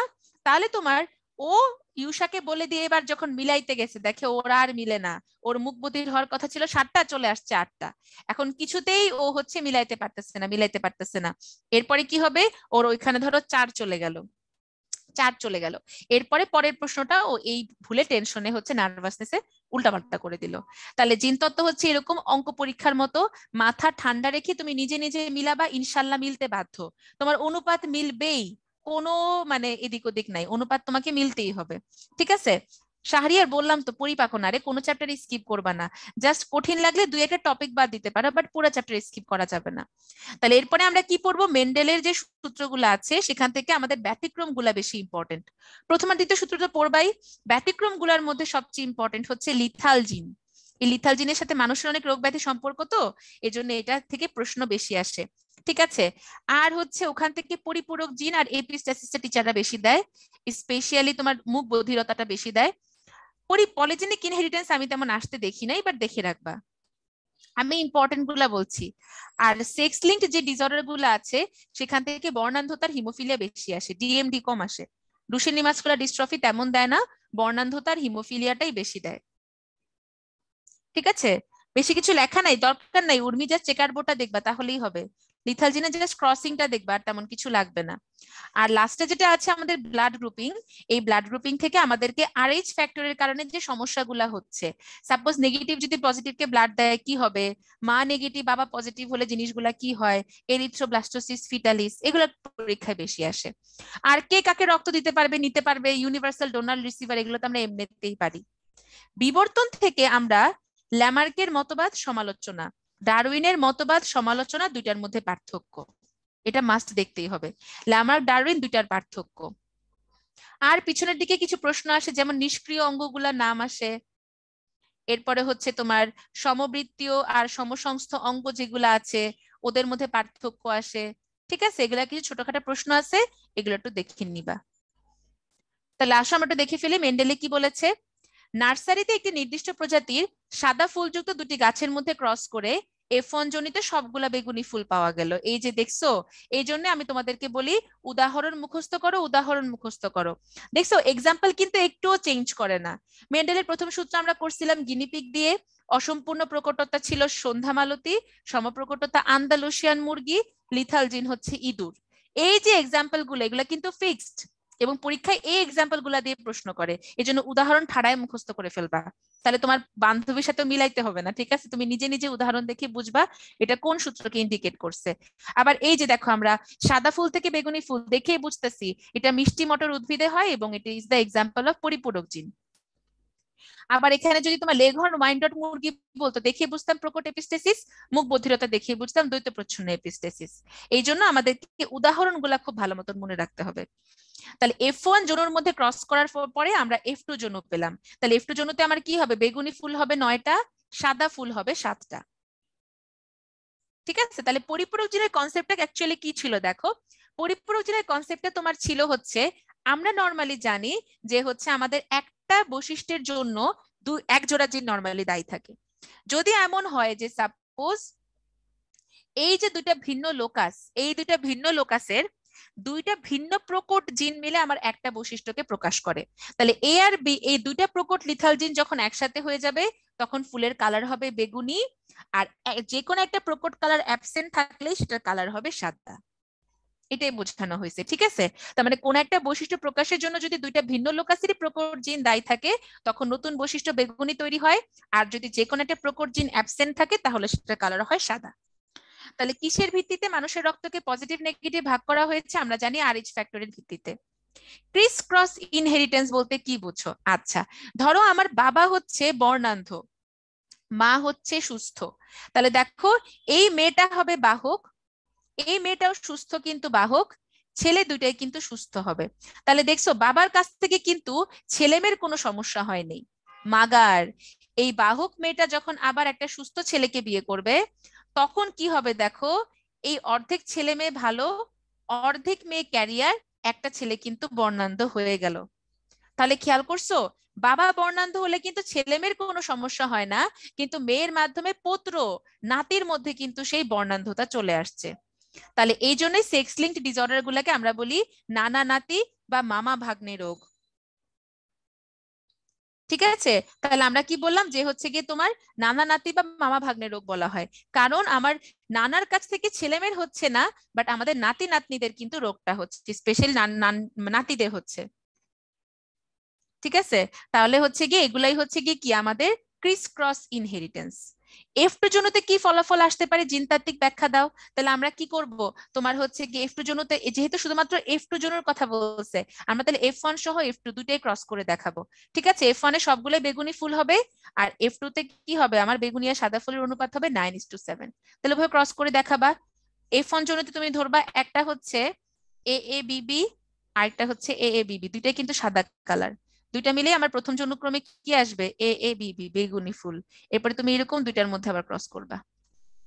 জন্মগত মুখ বধিরতার সাথে সাদৃশ্য বৈসাদৃশ্য, তাহলে দেখো জন্মগত মুখ বধিরতা মানে দ্বৈত প্রচ্ছন্ন এপিস্টেসিস, তাহলে সাদৃশ্য হচ্ছে আমাদের প্রথম বংশধরে আমরা ভিন্ন বৈশিষ্ট্য পাচ্ছি, কারণ ওই ক্ষেত্রে আমরা সাদা ফুল থেকে বেগুনি ফুল পাই, এই ক্ষেত্রে আমরা বর্ণান্ধ বাবা মা থেকে, সরি মুখ বধির বাবা মা থেকে স্বাভাবিক সন্তান পাচ্ছি। আর বৈসাদৃশ্যের মধ্যে আমরা তোমরা দুইটা সূত্র ব্যাখ্যা করবা, দুইটার অনুপাত লিখবা। এরপরে তোমার পরিপূরক জিনটাতে প্রকাশ করে প্রকট জিন, আর মুখ বধিরতাতে প্রকাশ করে দ্বৈত প্রচ্ছন্ন মানে প্রচ্ছন্ন জিন। প্রকট জিন একটা থাকাই এনাফ, প্রচ্ছন্ন জিন বৈশিষ্ট্য প্রকাশ করতে হলে হোমোজাইগাস দুইটা জিনকে আমার একসাথে আসতে হবে। তাহলে এভাবে করে সুন্দর করে পয়েন্ট করে সাদৃশ্য বৈসাদৃশ্য লিখে দিবা।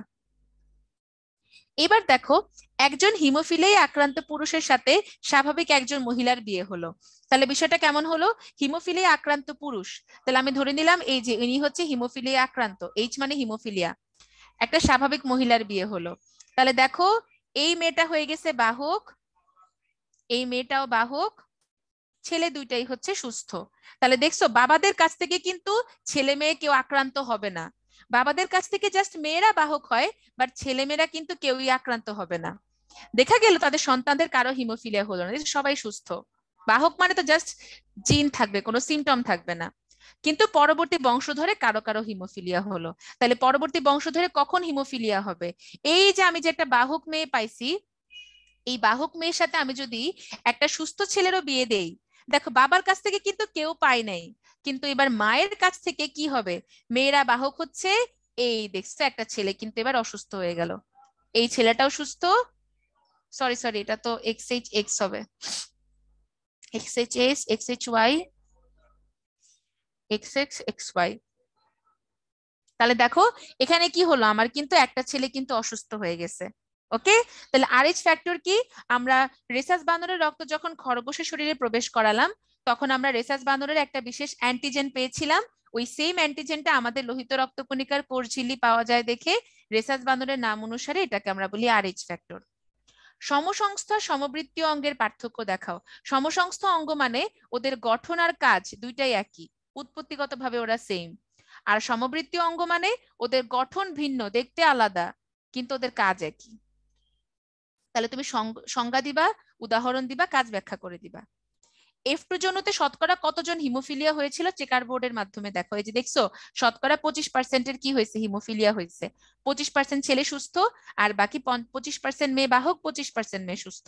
ঠিক আছে, পুরোটাকে যদি আমরা 100 ধরি তাহলে একটা হবে 25%।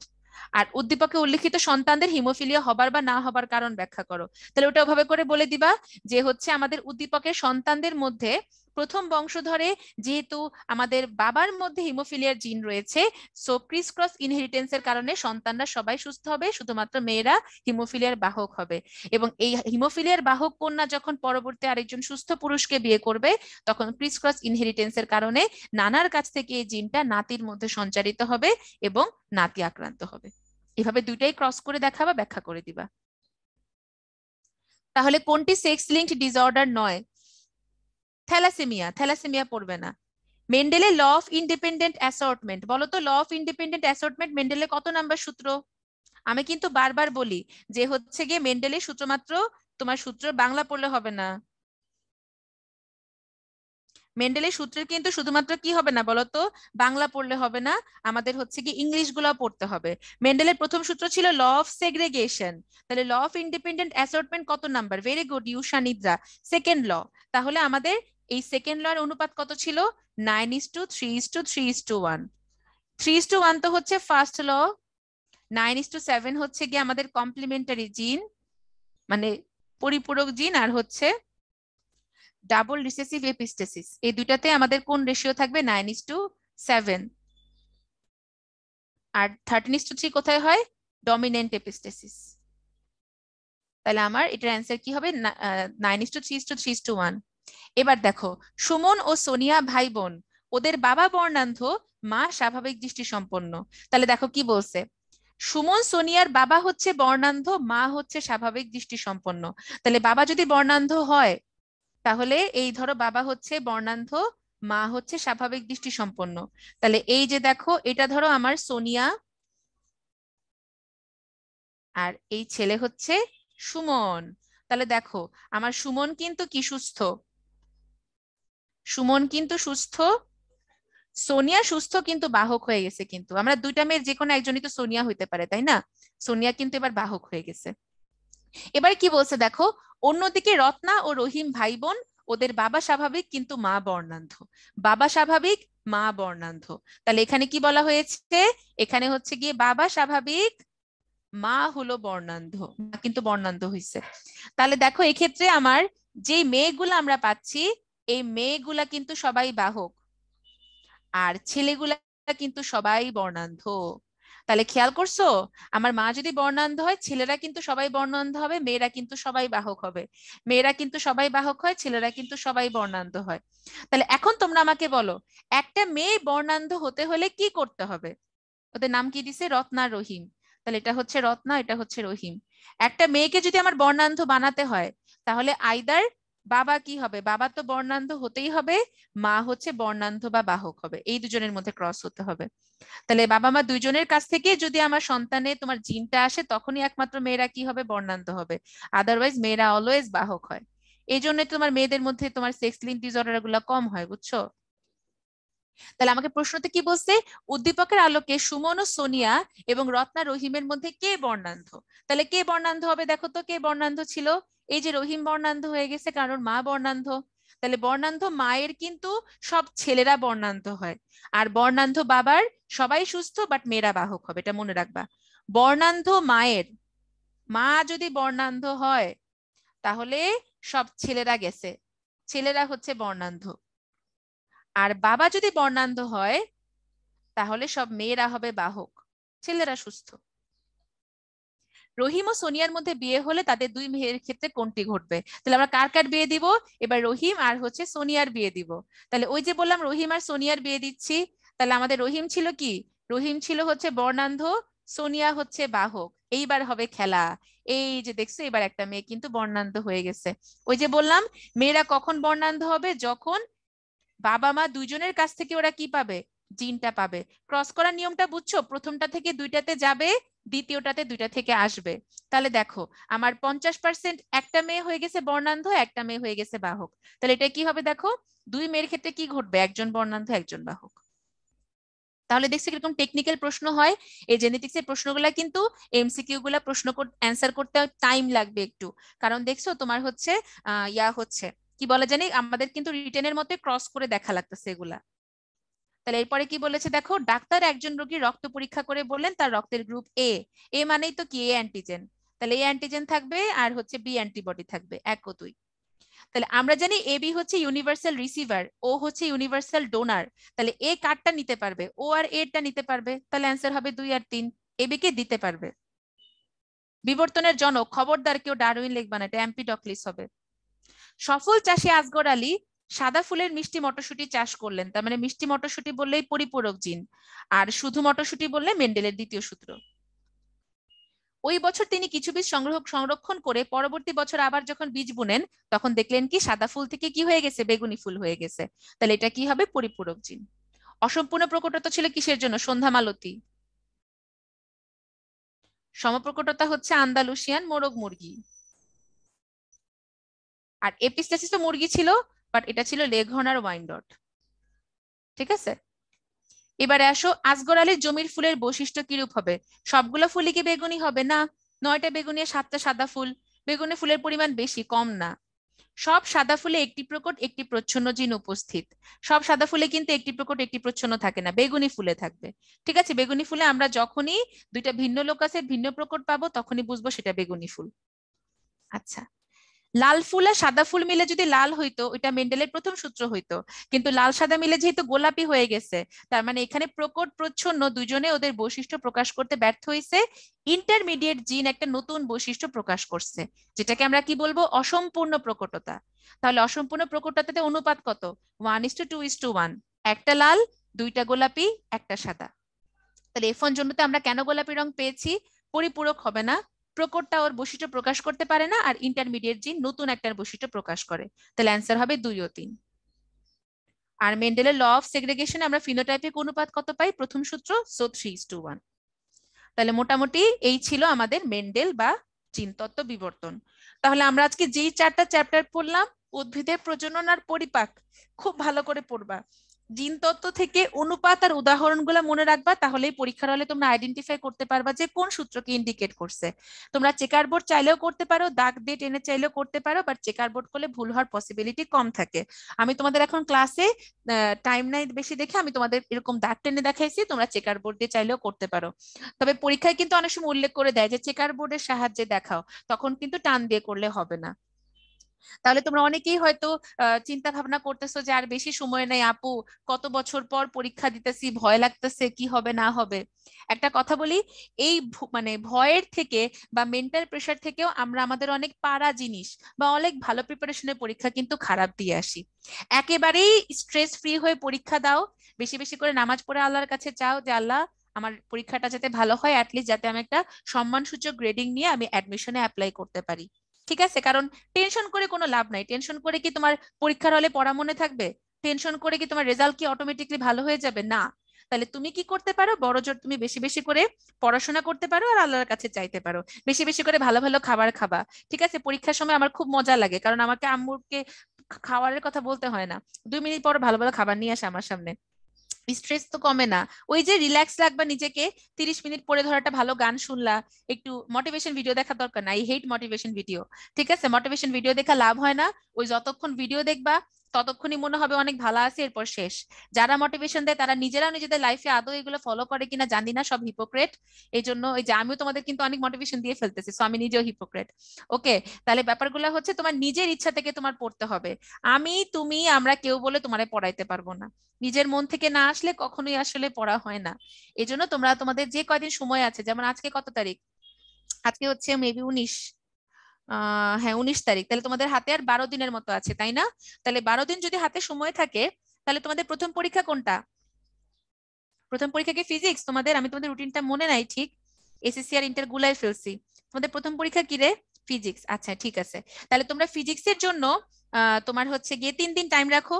তাহলে 12 দিন থেকে যদি 3 দিন সময় চলে যায়, আর থাকে হচ্ছে 9 দিন। এই 9 দিনের মধ্যে তোমার সাবজেক্ট আছে কয়টা? কেমিস্ট্রি 2টা, ধরো যাদের মেইন সাবজেক্ট বায়োলজি, তাহলে বায়োলজি 2টা, ম্যাথ থাকলে ম্যাথ 2টা, আর ফিজিক্সের আরেক পার্ট। পাঁচটা পাঁচটা সাবজেক্ট আছে। তাহলে এই 9 দিনের মধ্যে তুমি 5টা সাবজেক্টের জন্য একদিন একদিন করে টাইম দাও। একদিন একদিন করে টাইম দিয়ে তুমি যে জিনিসগুলা কখনোই ধরো নাই, একেবারেই টাচ করা হয় নাই, ওই জিনিসগুলা এই 5টা দিনে তুমি পড়ো। ঠিক আছে? এরপরে বাকি থাকে আর যে 4 দিন, সেই 4 দিনের মধ্যে তুমি হচ্ছে যে আগের 5 দিন পড়তে গিয়ে যে টপিকগুলা বাদ পড়ে গেছে সেগুলা পড়ো। এরপরে তুমি ফিজিক্স ফার্স্ট পেপার পড়া শুরু করো। ঠিক আছে? ফিজিক্স ফার্স্ট পেপারের জন্য অ্যাটলিস্ট 3 দিন রাখবা। কেন? কারণ প্রথম পরীক্ষা, প্রথম প্রিপারেশন নিতেছো, পরে সময় কম রয়ে গেলে আফসোস করবা যে ইস, আমি আরেকটু সময় ধরে পড়লে হয়তো ভালো হইতো। ঠিক আছে? এই জন্য প্রথম পরীক্ষাটার জন্য অ্যাটলিস্ট 3 দিন রাখবা, কারণ পরীক্ষার আগের রাতে তো পড়বা না, ওই দিন তো সবাই ফোন দিয়া দোয়া চাবা। ঠিক আছে? তাহলে হচ্ছে গিয়ে সবাই তো পরীক্ষার আগের রাতে তো সবাই ফোন দিয়া দোয়া চাবা। সো পরীক্ষার আগের রাতে পড়াশোনা করা যায় না। পরীক্ষার আগের দিন সকালবেলা জাস্ট একটু উল্টায় উল্টায় চোখ বুলায় সব ম্যাথমেটিক্স গুলা দেখে যাবা, ফিজিক্সের উদাহরণে যে অঙ্কগুলা দেওয়া আছে, কোনটার একক কি, এরপরে কোন সূত্রটা কি ইন্ডিকেট করতেছে, এমসিকিউ গুলো একটু ভালো করে দেখে যাবা। এরপর টেস্ট পেপারে এমসিকিউ গুলা সলভ করবা পরীক্ষার আগের দিন সকালবেলা। তাহলে মেইন পড়া কিন্তু হচ্ছে তোমার 2 দিন। ওই 2 দিনে খুব ভালো করে পড়ে ফেলো। ফিজিক্সের জন্য আমি বলতেছি যে তোমরা তপন স্যার, ইসাক স্যার যেটাই ফলো করো না কেন, উদাহরণের কোনো অঙ্ক বাদ দেওয়া যাবে না। দেখবা বোর্ড পরীক্ষায় উদাহরণ থেকে প্রশ্ন দিবে। আর টেস্ট পেপার তো এখন সলভ করতেছে উদ্ভাসের সাথে সাথে। পরীক্ষার আগের রাতে আর টেস্ট পেপার দেখে মাথা আউলাইও না। চাইলে শুধু এমসিকিউ দেখতে পারো, সিকিউ দেখার কোনো দরকার নাই, কারণ তখন তুমি সলভ করতে না পারলে আরো বেশি নার্ভাস হয়ে যাবা। যা সলভ করার এর মধ্যে করে ফেলো, আর হচ্ছে পরীক্ষার আগের দিন জাস্ট মেইন বইয়ের উদাহরণের অঙ্কগুলা দেখবা, ঠিক আছে? ওখান থেকে কমন পড়বে ইনশাল্লাহ। আর কেমিস্ট্রি সম্পর্কে তো আসলে কি বলবো, কেমিস্ট্রি হিউজ, মানে বলতে গেলে আসলে কম হয়ে যাবে, তোমাদের কেমিস্ট্রিতে হিউজ সিলেবাস, অনেক পড়াশোনা। তো জৈব যৌগটা এটা ভালো করে দেখবা, কারণ পরীক্ষার হলে হঠাৎ হঠাৎ করে বিক্রিয়াগুলা ধরা যায় না। বিজ্ঞানী নামের যে বিক্রিয়াগুলো আছে ওগুলা খুব ভালো করে দেখবা। ফার্স্ট পেপার থেকে পর্যায় সারণী খুবই ভালো মতন পড়বা। দেখবা পর্যায় সারণীতে কিন্তু ঘুরে ফিরে ওই আয়নীকরণ শক্তি, ইলেকট্রন আসক্তি, তড়িৎ ঋণাত্মকতা, এগুলা থেকে যে কোনো একটা পর্যায়ে তোমাকে উদ্দীপকে দিয়ে দিবে, ওইটার তুলনা করতে বলবে, মানে পর্যায়বৃত্ত ধর্ম আর কি আমরা যেগুলা পড়ি। আর ডি ব্লক থেকে তো মাস্ট একটা থাকবেই, রঙিন যৌগ বা জটিল যৌগ। আর এখান থেকে চতুর্থ অধ্যায় থেকে তো কেপিকিসির অঙ্ক পারবা, কেপিকিসির অঙ্কগুলা ছকের মতো, এগুলা নিয়ে তেমন কোনো টেনশন নাই। আর সেকেন্ড পেপারে বাদ বাকি চ্যাপ্টার গুলো তোমাদের পারার কথা। জাস্ট জৈব যৌগ আর পর্যায় সারণী এই দুইটার মধ্যে একটু প্রেসার দাও, যাতে করে উদ্দীপক ধরে অ্যাটলিস্ট বুঝতে পারো যে তোমাকে প্রশ্নতে কি লিখতে বলছে।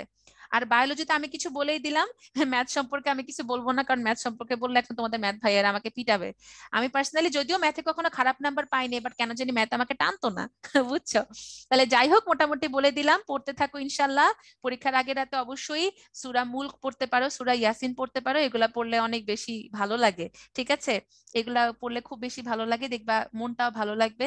ধরো অনেক বেশি অস্থির লাগতেছে, একটু অজু করে এসে ধরো কোরআন শরীফ 2-3 পাতা পড়লা, একটু অর্থ সহ পড়লা, তাহলে দেখবা মনটাও শান্ত লাগবে। যে যে ধর্মাবলম্বীরা আছো, নিজের ধর্মের কাছে কথাবার্তা বলো, এই কয়দিন রাত জাগবা না, রাতের বেলা তাড়াতাড়ি ঘুমায়, সকালবেলা তাড়াতাড়ি উঠে পড়বা, উঠে পড়ে রেগুলার পড়তে থাকো ইনশাল্লাহ। আর কিন্তু বেশি দিন নাই, সময় নষ্ট করার সময় নাই। সো ডিভাইস থেকে দূরে থাকো, পড়াশোনার জন্য জাস্ট ক্লাস করার জন্য ডিভাইস ইউজ করো, বাকিটা সময় বই খাতায় দাও। কারণ এইচএসসি শেষ, এই এইচএসসি তে ভালো গ্রেড না পাইলে কিন্তু তুমি অ্যাডমিশনে সেন্ট আপই করতে পারবা না। এই যে এখন বুয়েটেও কিন্তু প্রি সিলেকশন পরীক্ষা হয়, সব জায়গায় কিন্তু বোর্ড পরীক্ষার গ্রেডের একটা গুরুত্ব আছে। এই জন্য আগে এইচএসসি ভালো করো, তারপরে বাদ বাকি পরীক্ষা। ওকে, অনেক কথা বললাম, যারা লাস্ট পর্যন্ত ছিল সবাইকে অসংখ্য ধন্যবাদ, ভালো থাকো, আল্লাহ হাফেজ। থ্যাংক ইউ আপু, ভালো থাকবেন আপনিও। আসসালামু আলাইকুম। তো স্টুডেন্ট ভাই আপুর আপনাদেরকে অসংখ্য ধন্যবাদ, আপু খুব সুন্দর করে প্রত্যেকটা টপিক আপনাদের বুঝিয়ে দিয়েছেন। আর আগামীকালকে যাতে ক্লাস আছে তারা আজ রাতে আপনারা একটা রুটিনটা দেখে নেবেন, আপনারা প্রোফাইলে গিয়ে আগামীকালকে যে রুটিনটা আছে আপনাদের, যার যখন ক্লাস সেই ক্লাস অনুযায়ী জয়েন করবেন, টাইমটা আপনাদের দেওয়া থাকবে প্রোফাইলে। আশা করি আর কোনো সমস্যা হবে না।